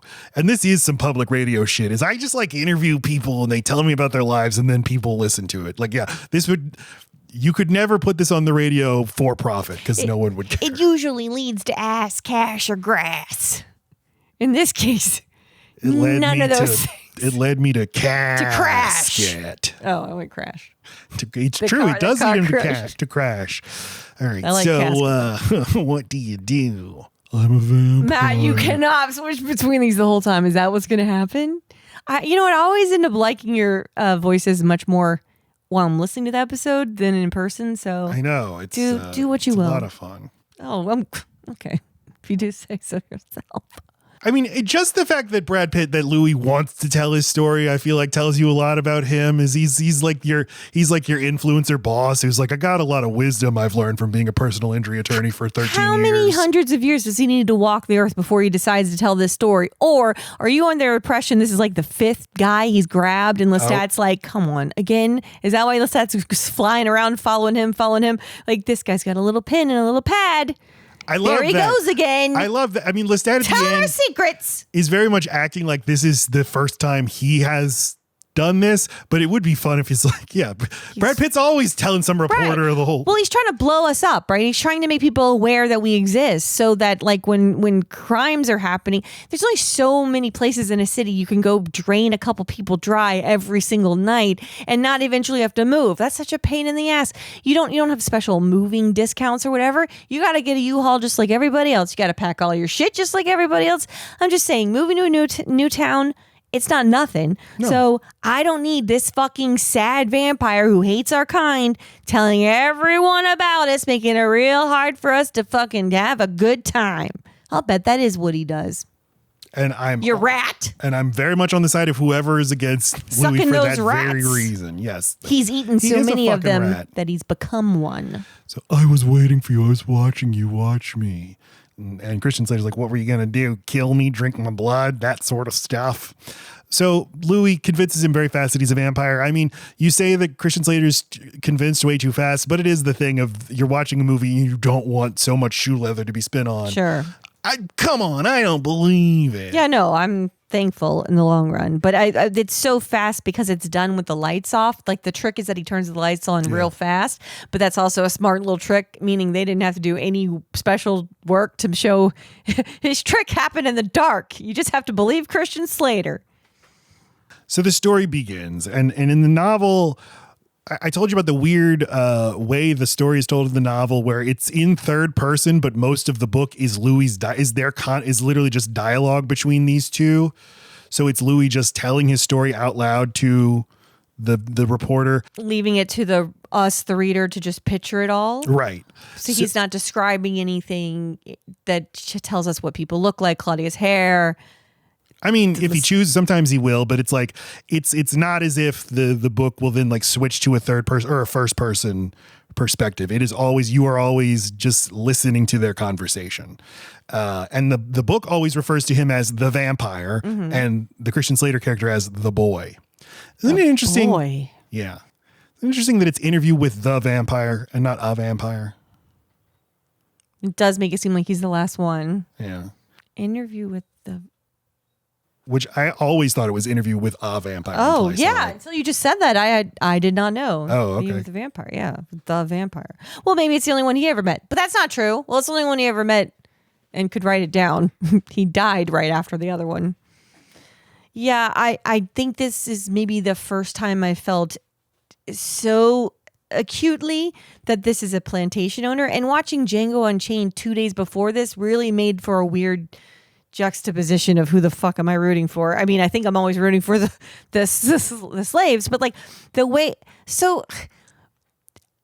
I'm just aggravated. I'm aggravated in Django Unchained. I'm aggravated in this. When the white man like heroically announces you're all free, according to who? You just announced it. We don't have any paperwork. I'm as low as I can be on the fucking Mississippi coast of Louisiana. You know how far I need to go for some like-minded individuals? And even then, how am I proving? We can't all be Morgan Freeman. We can't all change our last names. How am I proving this? Especially the way it happens here, where the building is burning down. You're all free. You could have just lived in this fucking building. Although then they'd be accused of killing their master, although they would be anyway. You can't find them anymore. There's a way you free slaves. You know, George Washington... I was thinking Louis kind of a George Washington. Okay. I don't feel like being the president, but I guess I'm the president. Well, yeah, kind of. So I just did Christian Slater. You know, I guess George Washington owned slaves. Thomas Jefferson owned slaves. Now, you may be like, well, they didn't know any better. Oh, no, they wrote extensively about how they knew it was wrong. It was a moral abomination. But they feel, what's the key word here? Guilty. Conflicted. Guilty.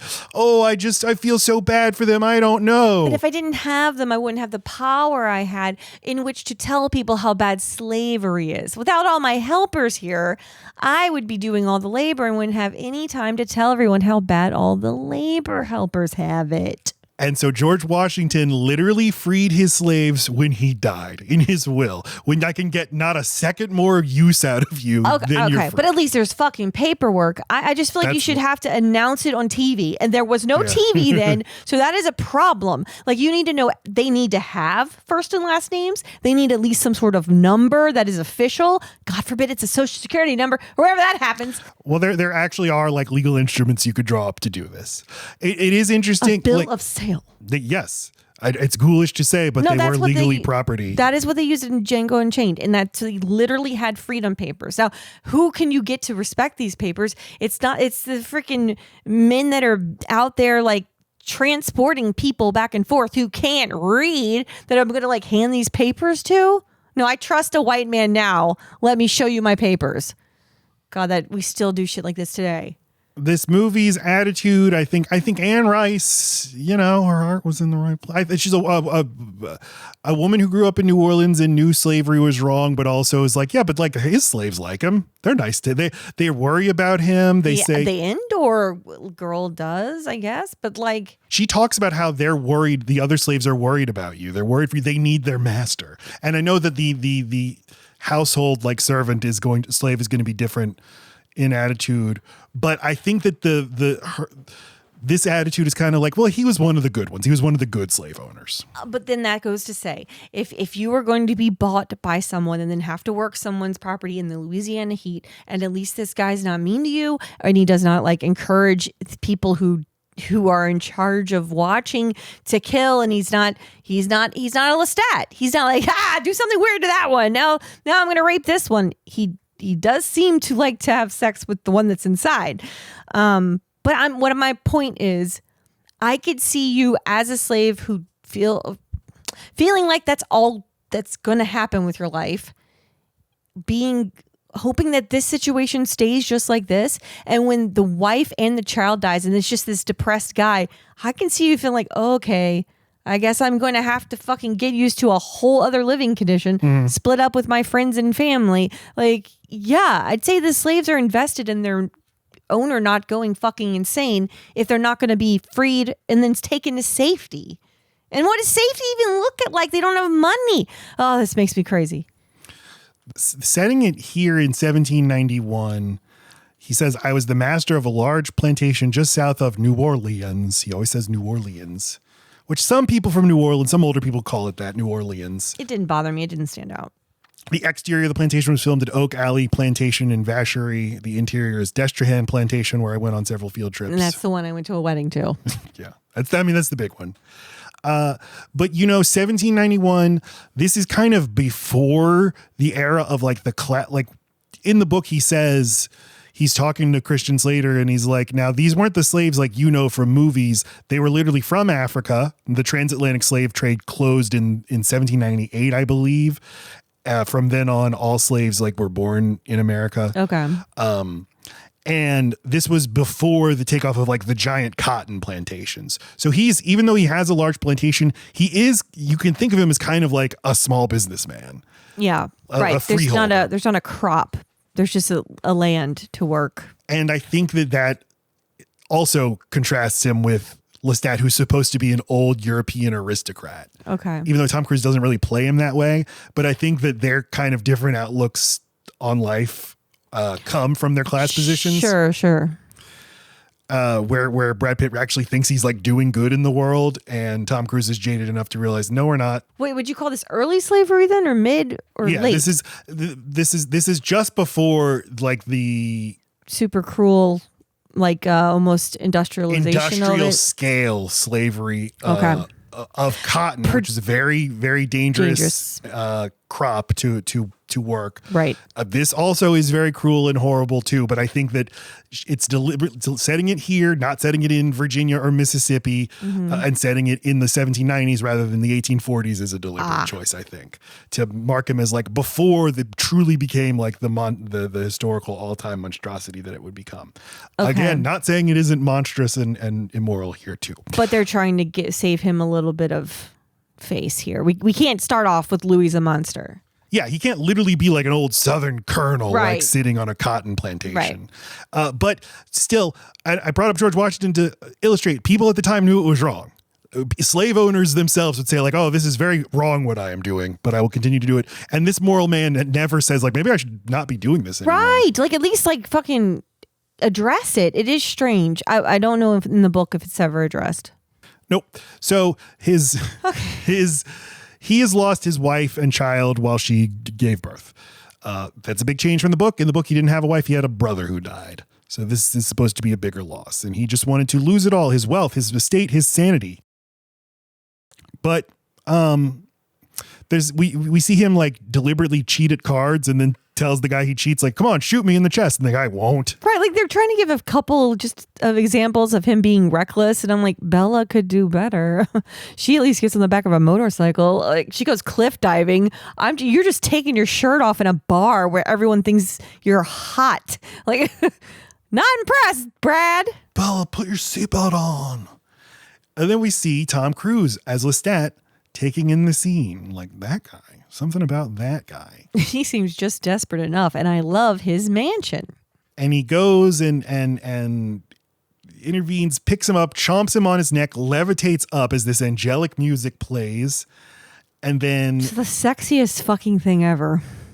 The biting, the tussling, the hair, the groaning, the shit between them. I mean, it's just immediately this is gay sex. Mm-hmm. We're having gay sex. And Tom Cruise says do you want me to continue? Right. Basically, right. Yes. Hurt? And in a good way? And Brad Pitt's well, he says, do you still want death or have you tasted it enough? And Brad Pitt says, enough. So Tom Cruise drops him into the Mississippi River. And it's the next day. And the way you turn into a vampire in this movie is you get bitten And then while you're like the life force is draining out of you, then a vampire has to feed you his own blood. But oddly, they just assert that Claudia can't do it. It's like, no, you don't have a dick, Claudia. You can't have gay sex. That's why you can't turn out a vampire. It's like, why can both boys do it? She says, I'm not strong enough, but I didn't understand why. But if this is all like a metaphor for male gay sex, then okay, I get it. I don't know that Anne Rice meant to make this all just fit so perfectly, but it's easy to connect these dots. We don't believe in authorial intent on this program. We say you interpret and get the meaning derived from your own brain hole, as Laci likes to say. Okay. And as long as you can support it with stuff that happens in the movie or the book, then it's valid. Well, unfortunately, they never show a woman turning another woman, so I have no proof that women can do anything in this world except for have heaving bosoms or adorable coiled hair. They can make toys and dresses. It's their favorite. So Louis wakes up in his bedroom and Lestat's there and he's like, hey, what's going on, man? Right in the bedroom. Like, how'd I get undressed? And Lestat says, I've come to answer your prayers. Life has no meaning anymore. The wine has no taste. The food sickens you. There seems no reason for any of it. Does there? But what if I could give it back to you? He's like, but he doesn't. They don't eat or drink. You don't give it back. They not? They don't eat. They have to fake eating and drinking. All they can do is drink blood, and they want it all the time. So what if I could make you a raging alcoholic who could only immorally get the alcohol? It's prohibition every day Sunday. It's metaphorical food and drink. Like the things you used to enjoy, you don't enjoy. Life. Yeah, I can give you your lust for life back. In fact, it'll be even more intense. You'll feel sensations you never before thought possible. I'll bet you one vampire dick that he wasn't even happy when he did have a wife and a daughter. I bet he was a goddamn bummer then. Of course he was, yes. Oh, the plantation. It was passed on to me by my dad. I don't want to also own people. Oh, I can't even find my daughter in this big house. Oh, wait, she was never born. She's in my wife. I hope she comes out okay. Daughter? Oh, your floor, sir. So he isn't, he's Droopy Dog. So he isn't a vampire yet. He is, Cruz says, like, I'm going to give you the choice that I never had. Something he returns to a bunch of times, but it's not actually a choice because it's like, you're going to die or become a vampire. Which one do you want? Pitt's like, vampire. I want vampire. Okay. So he goes and looks at his last sunrise, and then Tom Cruise just jumps onto him and turns him into a vampire for real. And then Brad Pitt gets up and starts sucking the blood out of Tom Cruise. It's his like first sexual encounter, first like real sexual encounter with a man. But then once it's done, he violently jerks away. Like, what have I done? What did you make me do?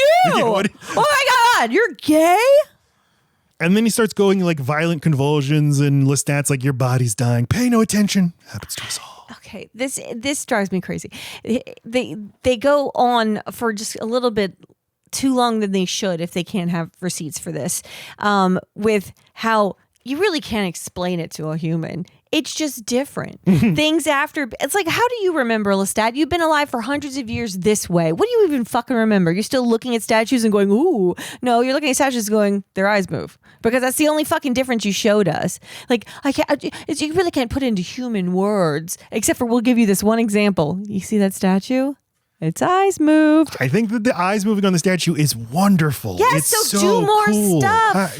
Yeah. Do 3 more, rule of 3. Don't give me one example. Because if everything just looks a little bit more interesting, everything makes me curious, is I think how he puts it, or like everything has intrigue. Then why doesn't this man go discovering more stuff? Go get interested in bugs. I don't know. When the movies come around, you go see that train coming at the screen. The train actually comes out of the screen and runs you over. Whoa. Well, right. It's just 3D. It's it. So whenever 3D starts existing in theaters, he's like, why is everybody acting like a vampire in here? It's crazy. I just love the statue thing because it's so strange. It's so magical. Like this the way that you are. What? Out of as your a mind. Visual signifier of how different things are. It looks like they had no idea what to fucking do. No, it's so deliberate. It's so wonderful. You are a fool. As a newborn vampire weeping at the beauty of the night. But they have to sleep in a coffin every night. And Lestat steals him in. So he's like, I have to give so much control over to Lestat already. But I love that he says you're about to have the most restful sleep of your night. Like, give it to me. Hell yeah. I want to have that, please. It's the Michael Jackson put me under on anesthesia. Oh my God. Can you night. imagine always now count backwards from 10? Oh, it's my favorite part of the day. I wasn't even doing Michael Jackson. That's just my excited voice. It's a favorite part of the day. So they go to a soiree. Brad Pitt is having a hunger like he's never experienced before. He dresses like Gaston. He is. He's Gaston. And Tom Cruise is like Pepe Le Pew. It's very easy for him to seduce these women, get some blood, and then hands the woman over to Louis. He's like, you take some now, too. Show me a Steve Buscemi vampire, though. How much pussy is he getting? I mean, a Danny DeVito vampire. There's a movie. Give it up. What do you do with the ugly vampires? That's the biggest trope that is the same through every movie I can remember, except for like a Nosferatu or Dracula. Even Dracula's charming, right? Dracula's a fucking I'm thinking of the Count. The Count. One. No, because that's him. He's not hot. No, he's not. Though, in Twins, Danny DeVito in the movie Twins, the joke of that movie is that he's like a ladies' man, but he shows like you can be a hot person even if you're not conventionally attractive. You just carry yourself like you are, and people will buy it. So, right, it's all Danny about DeVito confidence. vampire absolutely could exist. So here's the first indication of what a fucking annoying little piece of shit Louis is Tom Cruise hands the woman over to Louis and he starts sucking. He's like, oh, I fucking love drinking this woman's blood. And then after a while he spits her out and he's like, I will not. And it's like, oh, okay, my God. Okay. So later they're having dinner and Lestat's like, you're going to get used to killing enough soon enough. This is how it happens. At first you're a little squeamish, but you're going to get used to it. Also, we're very lucky. We're very lucky to have such a big home. We're very lucky to live on a plantation. I love that a large part of this movie is just vampire mooch. It's just that's what I'm saying. Mooching off you've got to run out of money sometime. They don't even explain how he's making money. How could you hold down a job with these hours? Like, was he going to be a nurse? Access to blood, but. Yeah, that the financials of it seems like, oh, like God, have endless time to make money and money. I don't know. I have no proof of this. I've been around. If he's an aristocrat, if Lestat's an aristocrat, then he is from the kind of old money that just comes from I own things. But he says he was living in a field like cattle before he was with Louis. But he must have gone on for so long that he just exhausted everything he ever had. Yes. And now it's on to Louis. That is why I was like, why aren't there tons of little Lestats running around? Well, it's like he wasn't just bored. He was bored and living in a field with cattle. You know how hard it is to really get the ladies when you smell like cow shit? So I love Vampire Frank Abagnale. I want that movie too. Yes. Yeah, he mentions the house immediately and only gets mad about the house stuff. I can't even understand. It's a Bella Edwards situation all the way through. I have no idea what these fuckers are talking about. Louis seems so damn boring. And Lestat doesn't seem to want to talk about any of his stories. Give it up. Lestat is like like what we say about Gene Hackman as Lex Luthor. Like, he's only comfortable if he can surround himself with people he feels superior to. He needs a dumb idiot who looks good like Louis. It's a real risk though, right? Berate. You don't know what power he's going to get. He could get super strength. He could grow a 20-inch dick. That doesn't seem useful, but I mean, you don't know. You're just going to turn him and see what happens. I don't think there's no way of betting you're biting the right horse. No, he's such a good predator that he could tell even before he bit him. Like, that guy's never going to be able to turn on me. That pussy, no way. Okay. So he's about to nibble on the old woman, and he is. And it's interesting because they don't address it, but they're able to make their actual penetrative bites feel like hot, sexy sex stuff to these women, and they all seem to be enjoying it until they see the blood. It's like they don't feel it; they can only see that something bad has happened. And here, and rightly so, all of a sudden her two poodles start barking, and that upsets Louis. So he just kind of yanks one and eats it in front of her. Louis. Here's what's happening here, though. I think this is like, I can still do it. My penis can become erect for a woman. Okay. I'm working really hard, concentrating. I can do it. I'm going to make it happen. Then the fucking dog starts barking. You're like, God damn it. I was so close. I got it. But then what's eating the dog? Just unleashes his fury at not being able to perform sexually with a woman. You are a dog with a bone with this theory. Okay. Got it. But okay, it is a marked contrast. Tom Cruise is with like the young foppish man, and he like is going in for a kiss, and then Brad Pitt has the old woman. Before this, that's when Tom Cruise explains like, okay, technically we don't have to eat people. You can eat animals, you can eat rats and stuff, but why would you want to? And I kind of love this whole thing is like, Tom Cruise's attitude is just, you get sick of it. Who would want to do that? We're a top predator. What are we supposed to do? Not prey? It would just get so boring. So he assumes Brad Pitt will also be like this. Like maybe you'll make a big show about eating animals for a while, but then you'll get sick of it. But Lestat's right, because Brad Pitt does eventually move on to eating people. Right, with the right controller. When he's pretending it's because he's caregiving. I'm the dad. Mm-hmm. Dad's I gotta do it for her. I can own slaves for my other wife and daughter. I could do this for them. You go, well, how's the kid gonna eat? She's got such an insatiable appetite. So the slaves of his plantation, they now suspect they're vampires, and again, because they're from Africa, they've got their African religions and they're dancing around, and so the movie is. Yeah, this is a little rough with like, well, because they're from Africa, they know these things. They like know about like the magic spirits of the world. Yeah, right. And so they're like doing their fire dances outside, and inside Lestat's like, let me tell you, and he's probably told Louis like 50 times this already. Boy, I'm glad I'm in America. It's much easier to be a vampire here than over in Paris. That's where I came from, Paris. Much easier over here. Although actually Brad Pitt's like, you came from Paris? So yeah, me and the guy who turned me into a vampire, he's John Wayne. Me and the guy who turned me into a vampire. And he's like, well, he must have taught you so much about like being a vampire and stuff. You must have learned. I learned absolutely nothing. But you must know something about the meaning of it all. And then Tom Cruise goes nuts on him for one of many times. Like, shut the fuck up. Stop saying that. Stop asking me questions. You're always asking me questions. You're annoying. I'm annoyed with this noise. I'm out of here. He leaves. And turned the wrong vampire gay. And then Tandiwe Newton, in an early role for her, plays the slave who, is in the house with him. That's Tandy? Mm-hmm. She looks so familiar, but she's still got like a round face. Yes, she's worried about him. She asks, are you even still our master? The slaves all hate Lestat. They want you to send him away. They're all frightened jumping over our bonfires with his horse. And so Brad Pitt starts like kissing her, and then he gets tempted and then bites her. And he's like, oh no, I'm a monster. And he...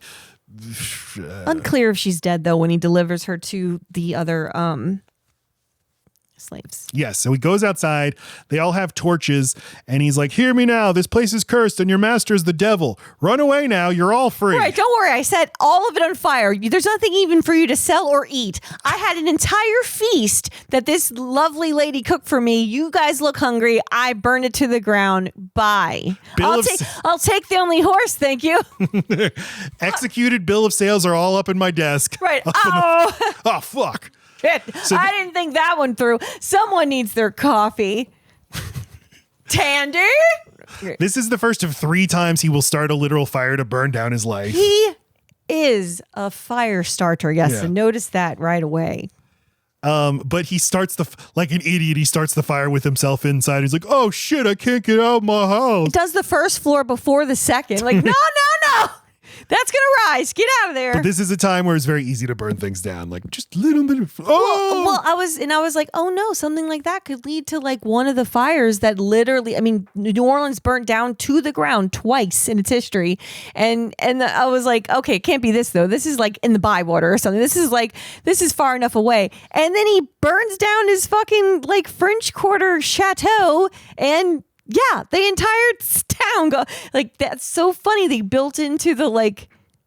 built real history into, that's how it started. Yeah, and not just New Orleans, every fire that's ever happened. The Chicago fire, it wasn't that cow, it was Louis. Louis did it. Louis he's sick of this couch. This couch is dumb. Set it on fire. So Louis inside the house. He's like, oh, stupid fire started. Oh, and then Lestat jumps back in. He's like, that's great. Just great, Louis. God damn it. Not only you're boring and sad, but now we got to go live in a different mansion. They do not explain where the money is coming from. He certainly didn't sell the plantation. He owns stuff. Who? Brad Pitt. He owns lots of holdings.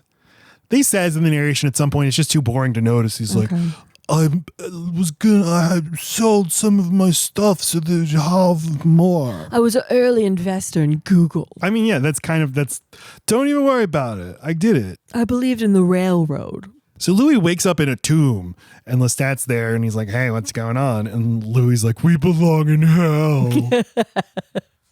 And then in the narration, Brad Pitt's like, but there was no hell. And no matter where we moved to, but there was a hell. And no matter where we moved to, I was in it because I was in an abusive relationship and wasn't aware of it. He's in hell even without him. That's true, but he's literally talking about Lestat. Everywhere I go, yes, Lestat's there. Because he's blaming it's like, this is situational depression. If I were just away from this man. If I just got to Paris, things would be different. Maybe I should go back to school. Maybe I should just switch to a different apartment. So they do switch. Now they move to the French Quarter. He's my mom. Like, maybe let's not even finish this lease. Get your things. We're going to Pier 1. No, I fucking wish. No. You and your brother are going to share a bedroom this time. That'll really spice things up. Like, I like the townhouse, Mummy. Yeah. The one where we all have a bedroom. I think Pier 1's closed now, but I think one of my favorite things you ever said to me was like, Pier 1's whole business model is for like manic moms who just got a divorce. And like boy, going deep into debt to buy a whole new life. They will give you financing. Yeah. So, all right, they're partying with these two ladies in a French Quarter flat. I have no proof that Louis ever takes part in these parties. No, he just stands on the balcony, but Lestat always brings him a to-go box. Like, I brought you one. Yes. This one's mine. He is, yes. I brought you one. And then he's mad. He's just fucking drink the blood, God damn it. You know I'm on a diet. Quit bringing me your doggy bags. I'm sick of that. Does smell. You told me if I ordered onion rings, you'd have some. Now I just look like a pig. I'm on Louis' side. He's trying to diet. He's trying to watch his murder. The way that this scene plays out, Tom Cruise is just going down basically on a woman. It is it is framed with him. So he goes and like sucks on her boob, but the shot composition makes it look like he is performing oral sex on her. Then he gets up and she is looking like she's masturbating as blood pours out of her. It's a great image. It's really cool. And then great. It's very effective. Then she looks down, like you said, and realizes what's happening to her. Right. These are the sorts of things that make this movie so... It does. So they don't say it, but there is a euphoria. Like, that's the way they get away with it, because they also don't completely kill the person, because in the lore of this world of vampires, drinking the blood of a dead person, it can start to negatively affect a vampire. So you have to have enough control to just get them just to almost death.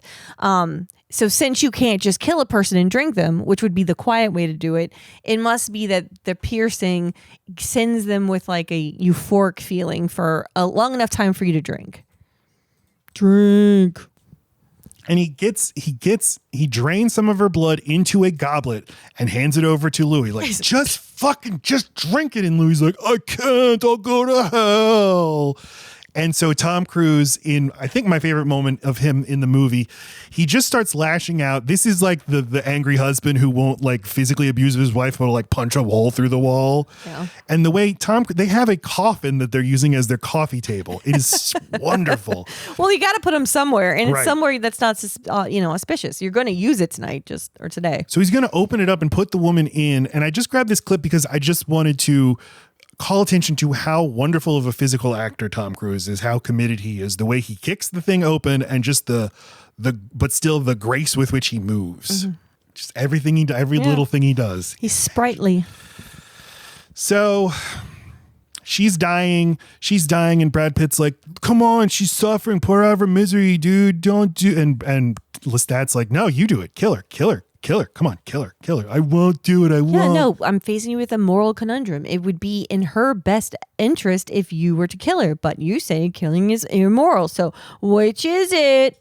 And Lestat's getting more frustrated with Louis. Like, you won't just do it, fine, so he has to do it. Well, he doesn't even have the courage of his own convictions. If what we're going for is moral here and she's suffering, the only way to make her not suffer anymore is to kill her, why aren't you killing her, Louis? Because then he will be doing this all the time. But yeah. I love that Lestat, after he eats the woman, he just kind of collapses onto a chair and looks at Louis and he's like, to think or Louis, he collapses onto the chair. Louis looks at him. He's like, to think you are all I have to learn from. And Lestat says, and to think I gave you the gift. Of all the people I could have fucking turned, I turned you. Yeah. But I mean, I don't know how much time has gone by. I'm sure it'll only take a month or two before I'm going to bring a fucking snack bag up to Louis just to see what he does, just because I'm bored as shit. And because women tend to travel in pairs for safety. It's convenient. But if I'm Louis and I'm like, please fucking stop. Of course, I want that blood, but I've already had all these rats. Just quit bringing it up here. I'm trying not to do this. It smells amazing. You're being an asshole. Yeah, he's approaching it the wrong way. You got to do the soft sell. You got to not press so hard. I mean, you've had hundreds of years to like work on your chat, like your influence here. Like, just figure him out and fucking manipulate him, man. He's a blunt instrument. He doesn't know how to any other way than to be the way he is. Lestat? Yeah. He wouldn't. I don't find him blunt. If he were the kind of person who could be like, I'll do this, I'll work on him, play the long game. I think there was some long game in him choosing Brad Pitt. I mean, shoot. I have no evidence to back up what I'm saying. Brad Pitt goes out into the rain to be a sad boy, and he wanders around, and there's a man's like, don't go that way, mister, there's the plague. So he goes, the plague sounds fitting for my soul. And he goes that way, and he sees Kirsten Dunst. Oh, hey. And she is hugging her dead mother, seems like she's been dead for days. Oh, at least. Yeah. Please wake mama, monsieur. There's life in the old girl yet. Sorry, I know I'm skipping scenes, but please, monsieur, mama. And Louis hugs her and then just jumps into her. Damn it, I did it. Fuck. I guess love makes me chomp. And as he's chomping, then Lestat comes in. He's like, hey, buddy, I knew you could do it. Do you think I do anything but follow you and then find ladies later? No, I was doing the thing where I followed you. And then he dances with the dead mother. Life in this old... Oh, I already said it. And can't just be like Louis. I know that was rough on you, Louis, but you did it. Okay, yeah. Hell, you pussy! You went ahead and did it. You popped your cherry, you motherfucker! And you did it on a little girl. That's even more fucked up than what I was doing. So Louis runs out to cry, and he's like, "The sewer's where I belong." And then Lestat follows him again after turning her, right? Or no, he just puts her in the bed. Right. Lestat follows her and he's like, you're in pain. We are vampires. We are in pain. We feel everything way more intensely than mortal people. The only way to stop feeling that pain is to kill and eat people. So you just got to do it. All right. I know you chomped that girl. It's not your fault. You didn't make it's not a moral failing. You're just doing what you're programmed to do. Evil is a point of view. He says, God kills indiscriminately, and so shall we. For no creatures under God are as we are. None so like him as ourselves. Right. I mean, is a lion immoral? Right. No. I mean, isn't it cool to think that God's a vampire? The world is a vampire. So he's like, come back. I've got a gift for you. And he's like, a gift? Okay. I like presents. What's in there? If it's another girl, I swear to God. Well, it's a girl. But it's a smaller one. Okay. You need company, Louis, more congenial than mine, and it's Kirsten Dunst. Brad Pitt didn't kill her after all, but Tom Cruise is like, we got to turn her into a vampire or she's going to die. So Brad Pitt lets it happen. Lestat turns her into a vampire, and she starts sucking on Lestat's arm and then gets way too intense about it, and he has to like kick her off him. Like, okay. So right away we're already seeing like she's a little bloodthirsty. This one. Yes. She's a firecracker. Mm-hmm. And then she sits up. She is transformed into a vampire. Her hair becomes magically curly and pristine. And she just goes, I want some more. I want some more. So they summon a servant lady, and Claudia chomps on her, and Lestat's like, oh, gentle, ma chérie. Yeah, stop it. Because you have to stop before the heart stops. That's crucial. And then he sits down, and Kristen Dunst is amazing in this movie. Tom Cruise is so good with her. He is sitting in the bed and like twirling his finger around her hair and just looking at Louis, and he's just being the most manipulative piece of shit in the universe. And he's like, this is our daughter. That's over there. That's your daddy, Louis. He was gonna leave you. Can you believe that? He's not gonna leave us anymore, is him. Mm-hmm. So with their one happy family. And now we have the montage of the happiness where they're both lavishing her with gifts. And in fact, Lestat does love her in his own way. And cherishes her and wants to spoil her, and lots of funny like, oh, Claudia, you killed another seamstress, I told you. Who's going to finish her dress? She would sleep in my coffin at first, Louis says, till the day came when she wanted one of her own. But still, whenever she awoke, she would crawl into mine. Me and the kid both were like, oh. I know. To me, she was a child, but to Lestat, she was a pupil with a lust for killing to match his own. Together, they killed off whole families. And then they show a scene of a really big family with a baby, a toddler. With Lestat just in ecstatic joy in their house, and Kirsten Dunst is playing the piano, and then cut. It's now several coffins, including a little tiny coffin, are being hauled out. It's just so brutal. Oh, I love it. They must be in with the wood industry. The wood they are causing. These coffins. Beautiful. Time is marching on. Immigrants, Yankees, are arriving on the Natchez steamship. But Lestat misses the old New Orleans. He likes Creole people better than Americans. I didn't realize they'd literally joined the Americas when he's saying this. I thought he just meant that like more people were coming to live there. Yeah. And Brad Pitt says, like, we were all Americans now because of the Louisiana Purchase. So they are walking around New Orleans, and Claudia sees a woman just bathing naked in a window. And Tom Cruise, Lestat says, don't you want her? And she says, I want to be her. And he says, ugh, more melancholy nonsense. I swear, you remind me more of Louis each day.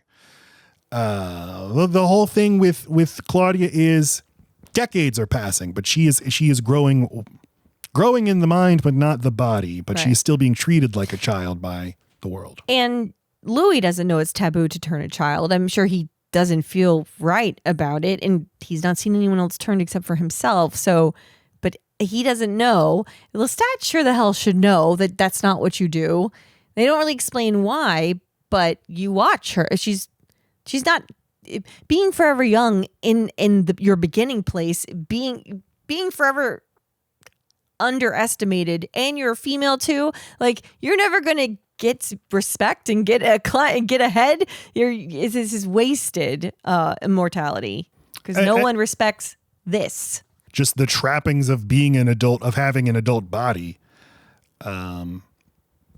That is a curse to constantly be aware of. And then even the vampires who know you're not actually a little girl still treat you like you are, still say you're our daughter and we're going to buy you baby dolls and stuff. Okay, but it is confusing, right? Because then when she goes and she wants the mom to be with her forever, she doesn't want another small girl turned, although that would not help. She does go back to like, you're my mommy, you're my daddy, I need a mommy, you know. Yeah, and that woman had lost a daughter of her own, so it was like, we fit together. Right. I guess it's if this is the role I have to play in the world, then that's why pretend I'm not. Mm-hmm. So 30 years have passed. Her body remains an eternal child. Lestat comes into her room. He's like, guess what? I have a surprise for you. And she's like, I'm fucking 41. Is it cigarettes? And he's like, no, it's a baby doll. Like, I'm sick of fucking baby dolls. And he's like, well, then throw away your goddamn baby dolls. And she's like, maybe I will. And she pulls all the baby dolls off of her shelf. And then, it's that naked woman from the That's from been the street. Rotting. She's just keeping a naked corpse in her room. She wants her. She wants to be her. Right. And Lestat is so grossed out because she's defiled her bed. Yes. She doesn't sleep in it. Well, he's still... But he wants to keep the house. He likes this house. Yes, he likes what he's doing. Exactly. It all just goes back to, you are fucking up appearances.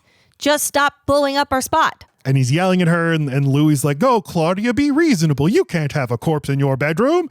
And then she starts like, she chops off her hair, and then it grows back right away, and then starts demanding, "Which one of you did it? Who turned me into a vampire?" I'm like, who do you think? Well, Lestat refuses to tell her, and he's like, "Why won't you tell me?" And he says, "Because it's in my power. I don't have to tell you." And so she realizes, well, I wrote down like, this is him saying that to her. It's in my power to just withhold this information from you. Something seems to click with her where it never clicked with Louis that like he actually doesn't have any power over us at all. That's like if he's clinging to stuff like that, he really has nothing. But Louis has always treated him like a literal master. There's a reason why Lestat follows you around, like literally follows you when you leave his side. He's bored without you too. He could go fuck off and do a whole other little family if he wanted to, but this is where he stays. So she starts asking lots of questions about like vampire lore, but it's different from Brad Pitt's. It's way more practical. She wants to learn about like vampire lore, vampire fiction. Is there any truth to any of this? Why was I turned into a vampire? How can you make another vampire? But it's not these like meandering philosophical things Brad Pitt's asking. Yeah. She needs to know the actual answers to these things. There's a part of the book where Louis says that Lestat withholding information from him about what it's like to be a vampire can be dangerous for practical reasons too. They don't really hammer it home in the movie, but it could be like, you can't go out in the rain or else you'll melt. That's what happens to vampires. It could be something like that. Like I'll never know what actual dangers are out there. Yeah, I knew what it was to be a human, and then you've turned me into something different, and now you won't tell me any of the rules except for the ones you want to tell me. It's again, an example of him holding and using the very little power that he does have. That's it. The only reason to draw you to me is that I'm the only other vampire you know, and I'm the one that knows if there's others, and I haven't told you that, and you don't know the rules, and if it's a real emergency, I'll probably tell you the rules. Like, and the only reason that's really, I mean, except for that he seems mildly amused by Louis, is that Louis has the money. That's it. It's just that. I need you and you need me, and this is all that there is to it. And that's all there is in the world, is just people's... But Claudia, when she realizes she can't grow old, she can't change, nothing, that I think in all at once in that moment, she realizes I might be smarter than both of them. I might be more capable than both of them, more curious, and I could really get ahead in this world, but without the beard, I keep using that analogy, without someone to look like they are my caregiver, I will not get to get into any doors. I won't even be able to get a hotel room because I just look like a little girl. Yeah. So she's got to do something about it. It's a fucked up thing to do to somebody. Louis like walking her around and he's like, I shall show you your old house where I found you. And she says, you fed on me? And he says, yes, I fed on you. And then he found me with you. And he cut his wrist and he fed you from him and turned you into a vampire. And she says, so you both did it. And Louis says, I took your life. He gave you another one. And Claudia says, both did it. Here it is. Here's my life. And I hate you both. And then she runs away. And this is like the child of abuse who hates the mother more than the father, the mother who like stands or doesn't stop the abusive father. She realizes like, you also fucking suck, Louis. Yep. But so, just like someone who's still a child in an abusive relationship with no other options, I still love ya. Because then she comes back later that night and says, I can't hate you, Louis. I still love you after all. What are your options, Claudia? This isn't really flattering, okay? Because you have nothing else. But we got to do something about that Lestat. And Brad Pitt's like, no, he will never let us go. And she says, oh, really? And now is the cutest little back and forth, I think, between her and Lestat. And I'm just thinking, oh, Claudia, don't kill him. You guys are really onto something here. He's the only one that can like give you any guff. He's the only one that can keep up is this Lestat, even though he's being a pisser. But he's being a real dick and doesn't want her pestering him while he's playing the piano for the 8th time that day. And she's just trying to butter him up and like, I got you a gift. Let's not fight. I really want you to see these 2 little Dutch boys. They're on a paint can. Come eat them. I love that he's playing piano and she walks in and he just looks up and he says, you irritate me. Your presence irritates me. Fuck off. And he says, you know what your problem is? You're an only child. You're spoiled. You need a brother. So it's like he's still the only way he can view the world is like, well, we're a family here and I can expand my control by expanding this family. That's how right. And I need to make Claudia responsible for another person because she'll know that I created this little boy who is doomed to the same fate as her because she needed it. That'll really trap her. How do you trap a kid? With a kid. How do you trap an adult? With a kid. Mm-hmm. I have a gift for you, she tells Lestat. He says, I hope it's a beautiful woman with endowments you'll never possess. Rude. The look on Kirsten Dunst's face is great. And she says, why do you say such things? And Tom Cruise actually feels legitimately bad. Yes. Touches her hand. And then he's like, come on, show me that gift. And you're like, oh, he's all right. Don't do that's what I'm saying. I'm like, look, you guys got something cooking over here. Yeah, you had a breakthrough. So she has these plump little Dutch boys. She's like, they're drunk on brandy wine. I gave them a thimbleful each. And Lestat is both excited as hell, and he's also like, oh, what a beautiful daughter. What a moment we're having. Mm-hmm. You knew I'd like the curly head little boys who match. Yeah, munch. Can't wait to eat these guys. Start eating them, but something's wrong. And he drops to the ground. He's like, absinthe? And you've given them absinthe. And Claudia says, no, laudanum. It killed him, but it keeps the blood warm. You let me drink dead blood. So his first guess of absinthe is like, okay, so dead blood makes you trip balls. Because why else say absinthe? You know, like, well, his first guess is like, this tastes wrong and I feel bad instantly. And it's just like when you eat zombie flesh in Minecraft. It will nourish you, but it also poisons you. Does absinthe warm the blood? No, but he thinks they're alive. He doesn't know they're dead. He thinks they're alive with absinthe. Oh, it tastes funny. Yeah. Gotcha. Okay. I mean, because absinthe is an alcohol that makes you hallucinate, right? So it's like, you were lying. It's not brandy. They have some sort of poison in their alive blood that's making me feel weird. Yeah. It's surely not that they're dead. She's like, actually, no, it's way worse than that. So, yeah, you let me drink blood, dead blood. And he's getting woozy, starts collapsing. He's like, Louie, give me my coffin, Louie, put me in my coffin. But Claudia just slices his fucking throat open and just a billion gallons of blood gush everywhere. The Stan Winston makeup is incredible as he transforms into a ghoul. And then Louis comes in. He's like, Claudia, what did you do? Oh, no, this isn't who we are, Claudia. When he goes low, we go high. And to show her dominance, pick me up, Louis. Mm-hmm. I don't want to get my blood on my satin shoes. On my little booties. And so yeah, he's like, I just feel real bad about this, Claudia. And she's like, we got to do something with the body. I'm thinking swamp. So they go out to the swamp and feed him to an alligator. And you see blood rise in the water, and you're like, well, that did it. But what you don't know is that was the alligator bleeding, not Louis. I mean, not Lestat. They sit there and watch the alligator chomping on the vampire. And they don't stay long enough. Well, they're observing it for a little while, and Claudia's like, he deserved to die, Louis. And Louis's like, no, dear, but maybe we deserve to die too. Oh. She's already like, I killed the wrong parent. Fuck. Okay. So they're going to go to Europe because there everything will be good. But the boat's not coming for a while, so they got to kill some time. So Claudia starts doing a lot of research about vampires. Maybe once we get to Europe, that's where the vampires will be. That's where we'll meet our kind. And then Lestat returns looking all alligator-fied. Just some of my favorite makeup ever. And he's creepily playing the piano and scaring the shit out of them. Like, we were almost gone. We were almost out of here. How would you have found us?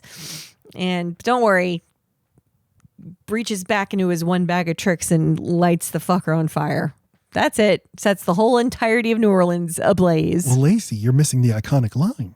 What is Claudia, you've been a very naughty little girl. I don't find that iconic. Now I'm here to fucking kill you. Although he's not there to kill them. He's guys, I forgive you. I forgive you. I'm gonna get you. That's how gracious I am. We'll forget all about it. He has no choices. Yeah. Now he looks like that. Can't get any pussy and can't get any money. He's not luring anybody with those looks. That's why he goes and lives in a hut. Wherever the fuck. And all Brad Pitt has to do is throw a candle at him and he lights on fire. And then the whole place burns down. They're like, oh, that was kind of easy actually. And they get on the boat and float away. Everything that happened before is what made the fire so effective.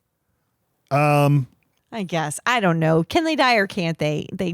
It's hard to. Let's say that. They pull away. The ship is leaving port. They watch the city of New Orleans that Louis is burning to the ground, killing thousands. Remorse. Right. No, he does have remorse. Oh, Lestat, I've wronged you. I'm so sorry, my beloved. All the mortals and all their possessions, dead in their sleep, but poor fucking Lestat. Just a fucking bitch. So, and at this point, sense. Tom Cruise is just out of the movie.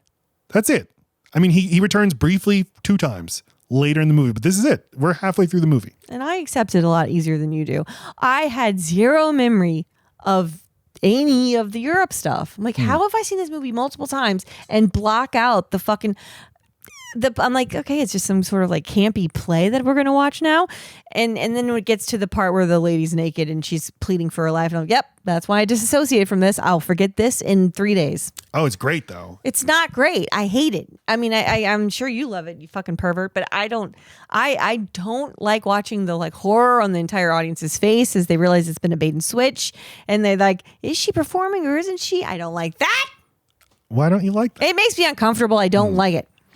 I wouldn't want to happen to me or to you, to be clear. But it's some sort of like morality test that Armand gives to the vampires, I guess, to see if he's going to let them in his club.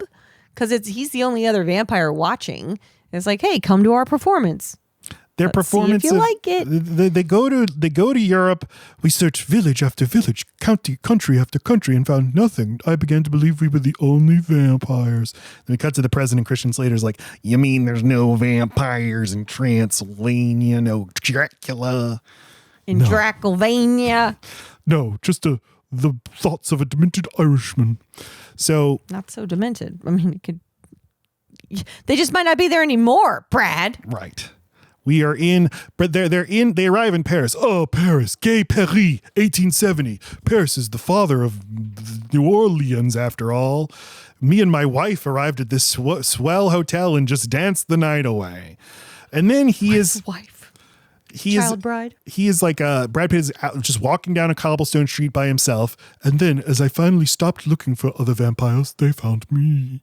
So it's Stephen Ray.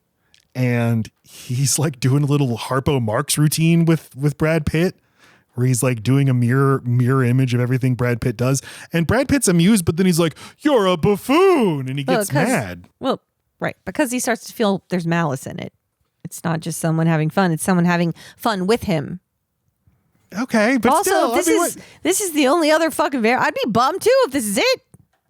Just someone that likes to like do jokes and like fuck with me. Go to hell. It's just I'd assume it's a cultural thing. It's France. They like weird shit. They like clowns. They like Jerry Louis. We just don't get each other's sense of humor. Shoot me dead. As Stephen Ray is doing this, now we meet Antonio Banderas, and he's like, "Hey, Santiago, knock that shit off." Fucking clowning around. And Louis goes up to Armand and he's like, "I've searched the world for a mortal, and this is what I find, this clown." Well, also the one you're talking to. What the hell? Oh, I'm so sorry, Louis. You went to 2 fucking places. Yeah. Oh. I went to Paris. I went to Nice. The streets of the other Paris. So Antonio Banderas hands him a card and he's like, "Listen, I run this little theater. Come by sometime." It's real low key. It's called Theater of Vampires. Yes, it is. So yeah, the stage show is they invite normal people and they kidnap a real woman, and everybody watching as this woman gets stripped naked and eaten by real vampires think this is all part of the stage show, or is it? And that's the whole point. And Kirsten Dunst says, "Oh, how avant-garde!" But Brad Pitt up in the balcony is like, "Oh, this is monstrous. This is not okay. They should not be doing this." But I really love this scene. I think it's so captivating. So beautifully staged. It's creepy as hell. Stephen Ray is creepy as hell the way he talks. And then Antonio Banderas dressed as the devil coming on stage and just picking her up and then handing her over to his coven of like feral vampires who just devour her live on stage. It's awesome.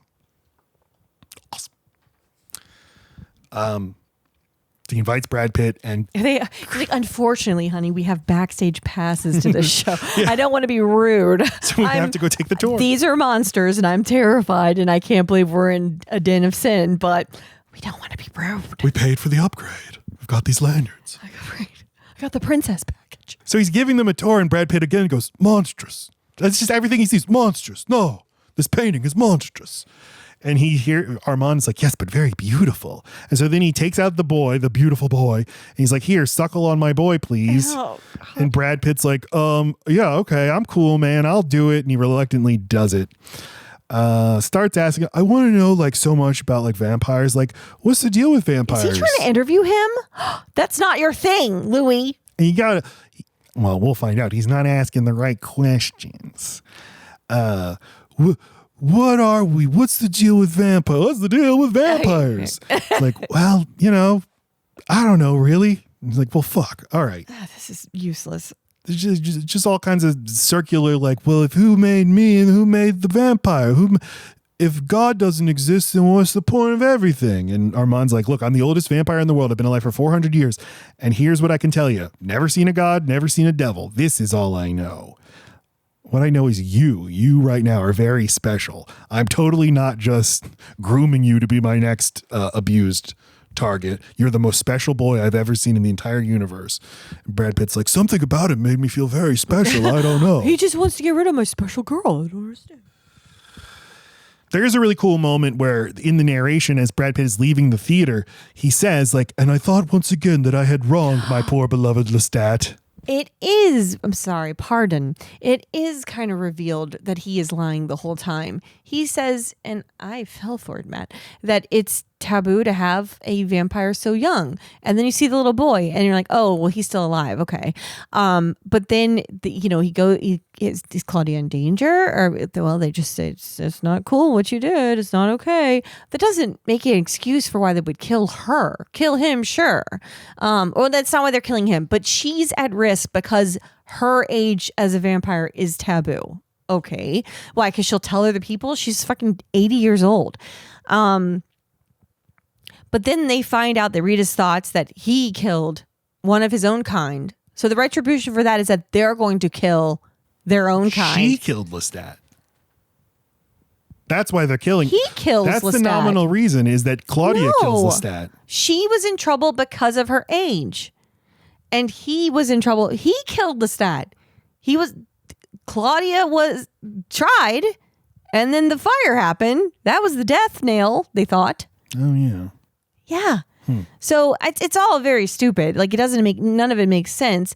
But then that's why I think it's so important that when he welcomes, after all of it, he welcomes Louis onto his coach. And who's driving but the little boy? Mm-hmm. And you can say, yeah, it's probably his fucking blood bag or something. It just as easily, because he gives a knowing look to the boy. Like, it's unsettling to him that he still has him. So he's probably like, why is that little kid a vampire if it's not okay? Yeah. Because maybe he turned him. Yeah, it's do what I say, not as I do. I really wanted to. Worse than that, I gave you a reason to think it was normal that your kid's gonna die. Just kidding. It is a big jumble of it's jumbled reasons, and it all happens so fucking fast. And I'm sure if you've read the books, you can explain all of this away. So, but that really cool moment where the narration comes, I thought once again, my little baby boy, Lestat, I had wronged him. And then Stephen Ray, who can read thoughts, says, why did you wrong Lestat? He's like, oh, fuck, you can hear what I think. Oh, shit. I didn't think that or that or that or that. So Claudia knows that Brad Pitt is now infatuated with Armand. I see where this is going. If he tells you to run away, abandon your daughter, you'll do it. He's like, no, I won't. Yeah, I probably will. So she needs a companion of her own. And she's targeted this Madeline, the doll maker, and needs Brad Pitt to turn her into a vampire because she doesn't have the strength. Or doesn't think she does. Whatever that means, yeah. It's just some woman. So Armand lures Brad Pitt back to his clutches by like, I have answers for you. And he's like, you told me that you didn't have any answers. No, I told you just asked the wrong questions. So he just explains, here's why you're special. You have the stamina for immortality. So few vampires do have that stamina. You know, the world changes, we do not. And that is what kills us in the end. I need you to be like my liaison with the age that we're in right now. You have the ability. You can go. They don't really explain. Why doesn't Claudia have the she doesn't want to hang out. Y'all can go fuck. Like, why can't she be part of this? I do not understand that. He's selfish. Yeah, he does not want any distractions whatsoever. But you're going to get sick of them. At least Claudia would add a little something. It's not good long-term thinking. It's not. I mean, you're like nimble enough to be able to go and like liaise with the outside world. You know what you are? You're a vampire with a human soul, an immortal with a mortal's passion. And I really think that right there is why I have a problem with this Brad Pitt performance is there's no passion in it whatsoever. There's just compassion. And that's not passion. Right. Right. There's just like, you can talk to humans because you actually sympathize with them, where I come off as an arrogant asshole. Exactly. Yes. I mean, I guess that's a skill. It's a skill, but he is saying passion. Like, you have the lust for life that vampires lose. And no, he doesn't. No, he never gained it. Right. He didn't have it as a fucking mortal. But if you understand that he's just being a yes, a love bomber. You're right. A manipulative, like, no, you're so important to me right now. These buffoons, the decadents. Yeah, they're decadent and useless. Like, he's reading the room. Like, if Brad Pitt had been like really into the play, he'd be like, you'd be a star. Yes. You'd be my number one boy. Exactly. Yes. Right. But because he's like, these clowns, no, forget about it. You were disgusted, were you? Let's do something completely different. Let's talk about art. He says, Louis, you are beautiful. Lestat must have wept when he made you. Ugh. Did it hurt when you fell from heaven, baby? He's doing like, Lestat must have been so cruel. I'd never be cruel to you. And Brad Pitt walks away, and in the narration, he's like, I knew from then on things would be different. Armand would always treat me good, would always give me the answers I was looking for. Yeah. I'm a special baby boy. So gets back home, turns the Madeline person into a vampire. This poor Madeline. She doesn't get even a second of feeling cool as a vampire. She immediately gets taken. Yeah, exactly. And that's another issue I have, is this thing with Madeline feels really rushed. And this actress is doing a good job, but then when she dies with Claudia in the sunlight, it should feel more impactful if you got to spend a little bit more time with them and seeing what they mean to each other. Right. But Stephen Ray is leading the vampire mob to get Madeline and Claudia to put them to death and put Louis for an eternity in a coffin. Upside down. Rude. Yeah. In a wall. And Armand isn't anywhere to be found. Surely he didn't have anything to do with this. But the sun comes out and burns, chars, singes Madeline and Claudia to death. It's very horrific. Pretty cool. But couldn't they have just hidden under their enormous skirts? Well, that's what I kept thinking. Is like, you could have saved the child, but I guess she was going to turn to ashes anyway, and then the child. Yeah. At least this way they go together. Yeah. And she gets to live out a fantasy of hers, which was her dying with her daughter. Oh, you're right. Yes, that's nice. That's nice for her. I think so. Armand busts Louis out, and he's like, Louis, I heard what they did to you. That is not okay. Dude. Not cool, guys. I'm so sorry. And I'm going to be in a lot of trouble for having to come, they just put up all this brick and mortar. Guys, what did I tell you? I mean, I'm their leader, but like I am kind of going against protocol. So it's kind of like I stuck my neck out for this. I can't save your daughter too. Yeah, he says that. I can only save you. I can't save your daughter too. Look at them. They're already looking at me weird. The daughter is already turned to ash. And so Louis like, all right, Armand. Okay, now we begin our life together. But first I gotta take out the trash. So he So do you think that, I know he needs to get retribution on these guys, but do you think he's also doing it just in case any of Armand's favorites are in there? In case like, yeah, I am just the boy you like now. Mm-hmm. Let me get rid of your other guy that seemed to be your second in command before. So I know you're not just going to toy with me and then go right back to him. That's too smart. He would never think that. Okay. He pours kerosene on everybody while they're sleeping in their coffins and lights the whole place on fire. This is the only thing he knows how to do is burn things down. That's all he's got. But as each vampire pops out of their coffin, he has a scythe and just slices them. It's pretty cool. Yeah. And then he does like a one-on-one battle with Stephen Ray, but then he very easily slices him in two. Because he knew he was going to pantomime him. So he reverse mimes. He's like, that guy didn't see that coming. And then Armand pulls up in a carriage. He's like, hey, get in this carriage with me and my boy. And Brad Pitt hops in. He's like, Armand, I killed all your family. I'm so sorry. Oh, and he's like, rough day. You made me see their failings, Louis. You really opened my eyes. Plus, did you see the review in the paper of our show? Dog shit. So yeah, I need you. You'll be my link to the world. But Louis starts to finally is waking up a little bit. Like, I think I've just found another version of Lestat. Just another guy who will be mean to me. And manipulate me and control me, and it's just after my money. So he's like, no, I'm going to go off on my own. By the way, I know what you did. I know that you killed Claudia. And he's like, no, I totally didn't kill Claudia. And he's like, no, you did. And he leaves, and Armand's like, well, fuck. You killed all my... They all look dumb now. I got nobody now. I got this little boy. He does have the little boy. But it is it's the whole thing. Like, vampires do need companionship. Mm-hmm. They're still human in that we're social animals. We need somebody. We need a person to connect to. And Brad Pitt has just killed all his people. Out of curiosity, boredom, who knows what, I left the old world and came back to my America. And I finally got to see the sunrise again. It was 1927, a movie directed by F.W. Murnau called Sunrise. Movies sure are magical. We get like a magic of the movies montage. We see Gone with the Wind and Superman. I'm moved by it because, like, yes, that would bring just the same as it brought life and entertainment. Entertainment is that's why we all watch movies. We can't just talk to each other all the fucking time. Mm-hmm. And just wait, this thing called video games will be coming one day. Dude. That'll take care of you. He only had like Mario by the time we see him in the 90s or something, but it's not even bad. And then fucking AI and then like virtual reality, and it's like you're not even a vampire anymore. You won't even know it. In fact, your hours are the same as all the gamers, so you're fine. Right, exactly. It's 1988 and he's leaving a theater. He's back in New Orleans. And he's like, I smell something. Do I smell Lestat? Old death. Old money death. I love that line. It's old death, too old for mortals to be able to smell it. And he goes into this abandoned house on Britannia Street. Which somehow there are searchlights that pass by on helicopters for some reason. I marked a big X in my notebook. New Orleans geography, fuck up.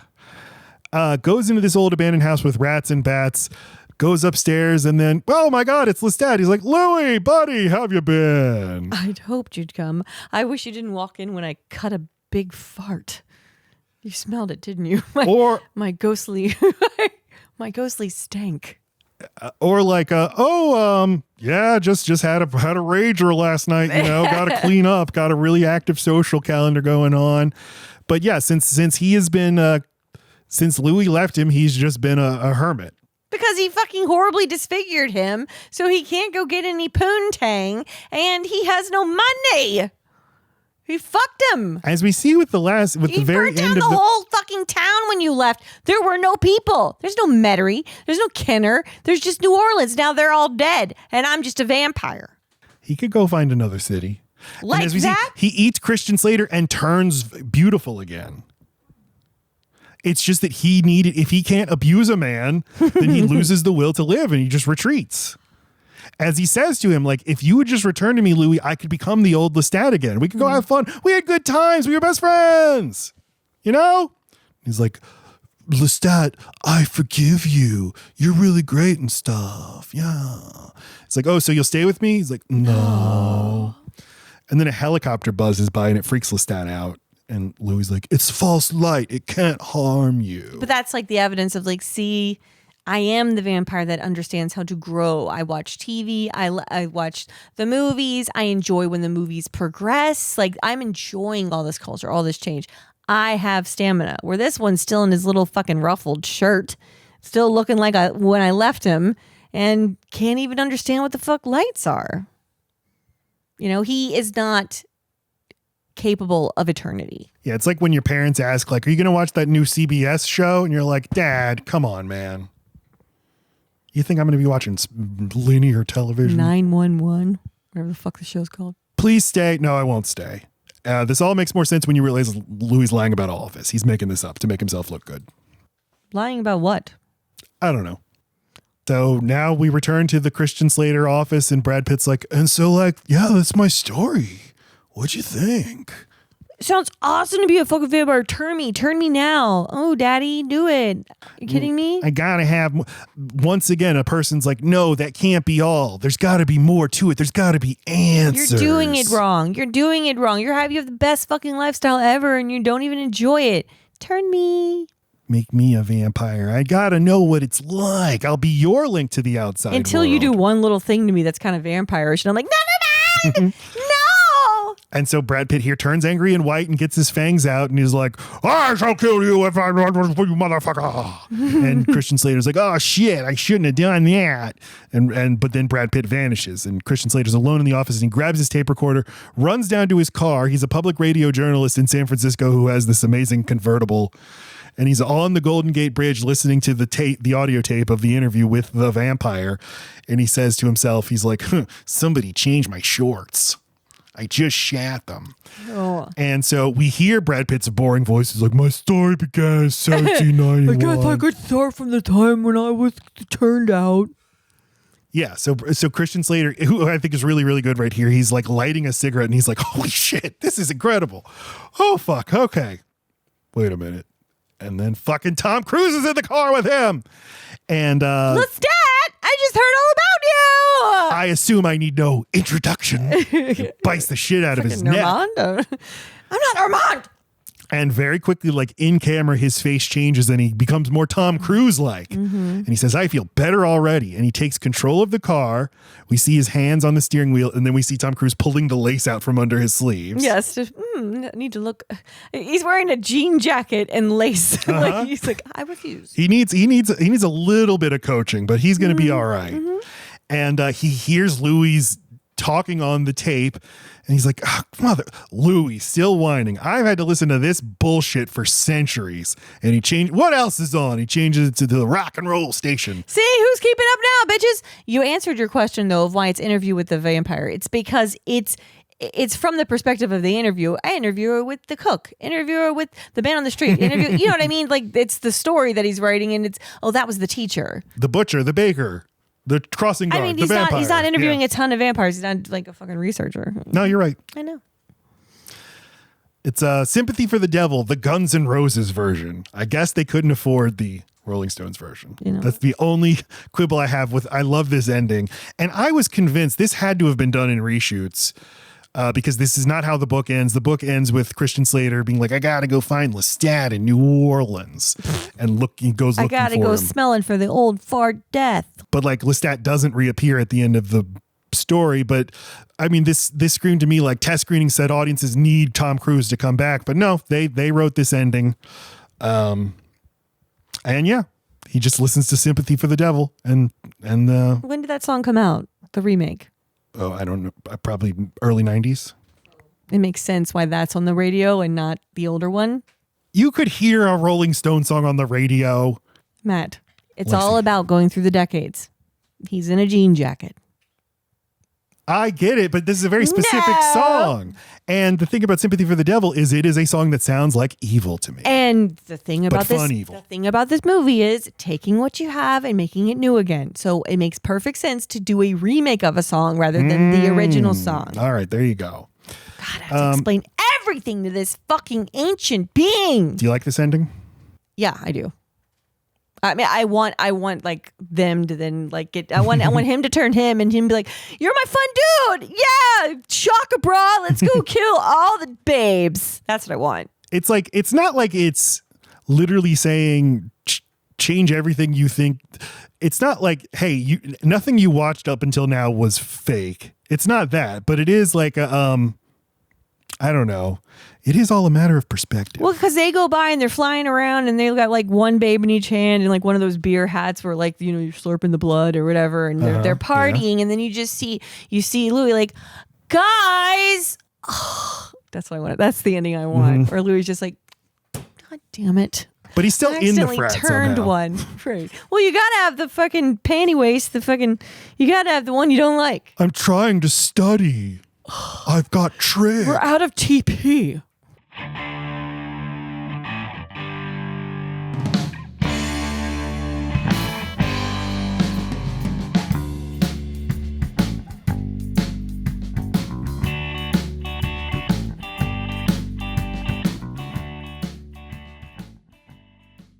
Look at the fucking poster is Tom Cruise looking amazing as shit and Louis like curled up like a little bitch on a bench. Yeah.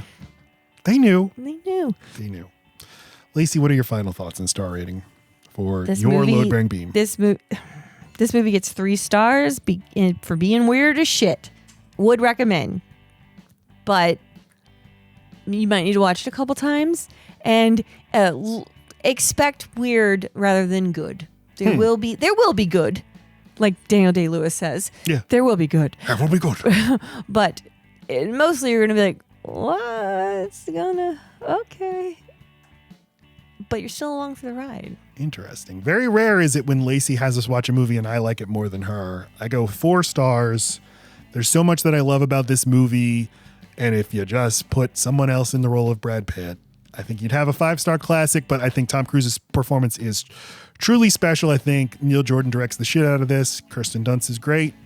Great production design, great Stan Winston makeup, great music. I think that the score is very good. Love the New Orleans. Love how much they went all out. They shot in New Orleans. They shot on real plantations. They shot in the felt dirty. It felt where they were. Yes. So 4 out of 5 stars. But I am really, really enjoying. I've read a lot more of Interview with the Vampire. I'm really enjoying it, and I think I might actually keep going with this series. It's like the first time I've ever gotten it with vampires. Wow, we're gonna have to go back over Twilight. Then now that you've gotten it, well, you got the vampire bug. I mean, I've read the Twilight. I need books. you to understand it better. Okay, I think that. Yeah, I think that the Twilight books are fun, and I've read other vampire books, but this is the first one where I've thought like, oh, vampires are fucking cool. Okay. And interesting. So that's my review. They're cool and interesting. Those Next are good things. On the show, we have...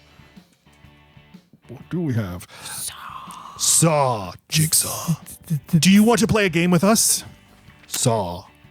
With... I want to play the Saw game. Going to be joined by some first-time guests, some great friends of ours. Yes. Spooky T and HFK. I'm very excited about it. They were early friends of mine on TikTok, and then we joined a Discord server together, and we never looked back. What's your relationship with the Saw movies? I remember really liking it in the theater, and because there was nothing I'd ever seen like it. It was a big surprise reveal, the whole thing, and just gruesome at a level that like mainstreamness there are gruesome movies, but I hadn't really seen them. And this one seemed to have a point. But I remember seeing the second one because I remember the head thing, but I think I kind of fell off after that. And then you and me tried to revisit Saw not terribly long ago, and I couldn't get through it. And I'm very curious to figure out what was not gelling for me this time. You know, and well, I mean, my appreciation for movies changes constantly. I think it grows, and like appreciating things for just being weird happens to me. So I've noticed on these rewatches, I'm liking things more just because they are such a vibe. I'll be interested to see what you think, especially since last time you just thought like who would want to watch this? This isn't fun. But I think that I don't like the series really at all. It's not my series, but I think that the first one's really good. X or whatever. That one too. I think that one was good. My take on the Saw franchise is like, if they're made with craft, if it's a good director, then the movie's good. But most of them look like music videos. Okay. So it's another franchise that gets passed around too much with different directors. Or just untalented directors. No, but I mean different ones. No, I think there's one guy who directs a lot of the sequels, and he's just not very good. But yeah, Saw episode coming next week. Check out the Patreon where we have an episode about Nickelodeon's Doug and an episode about Mulholland Drive. Patreon.com/loadbearingbeams. Tell a friend about the show. Follow me and Laci on Letterboxd. Follow my band on Spotify. All that shit you can find in the descriptions. Okay, I love you. Goodbye. You saw what I did? I added something scary.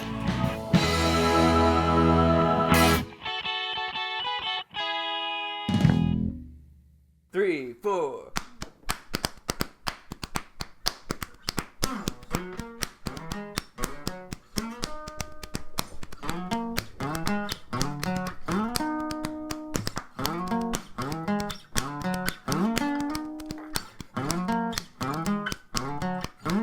Everybody, love me.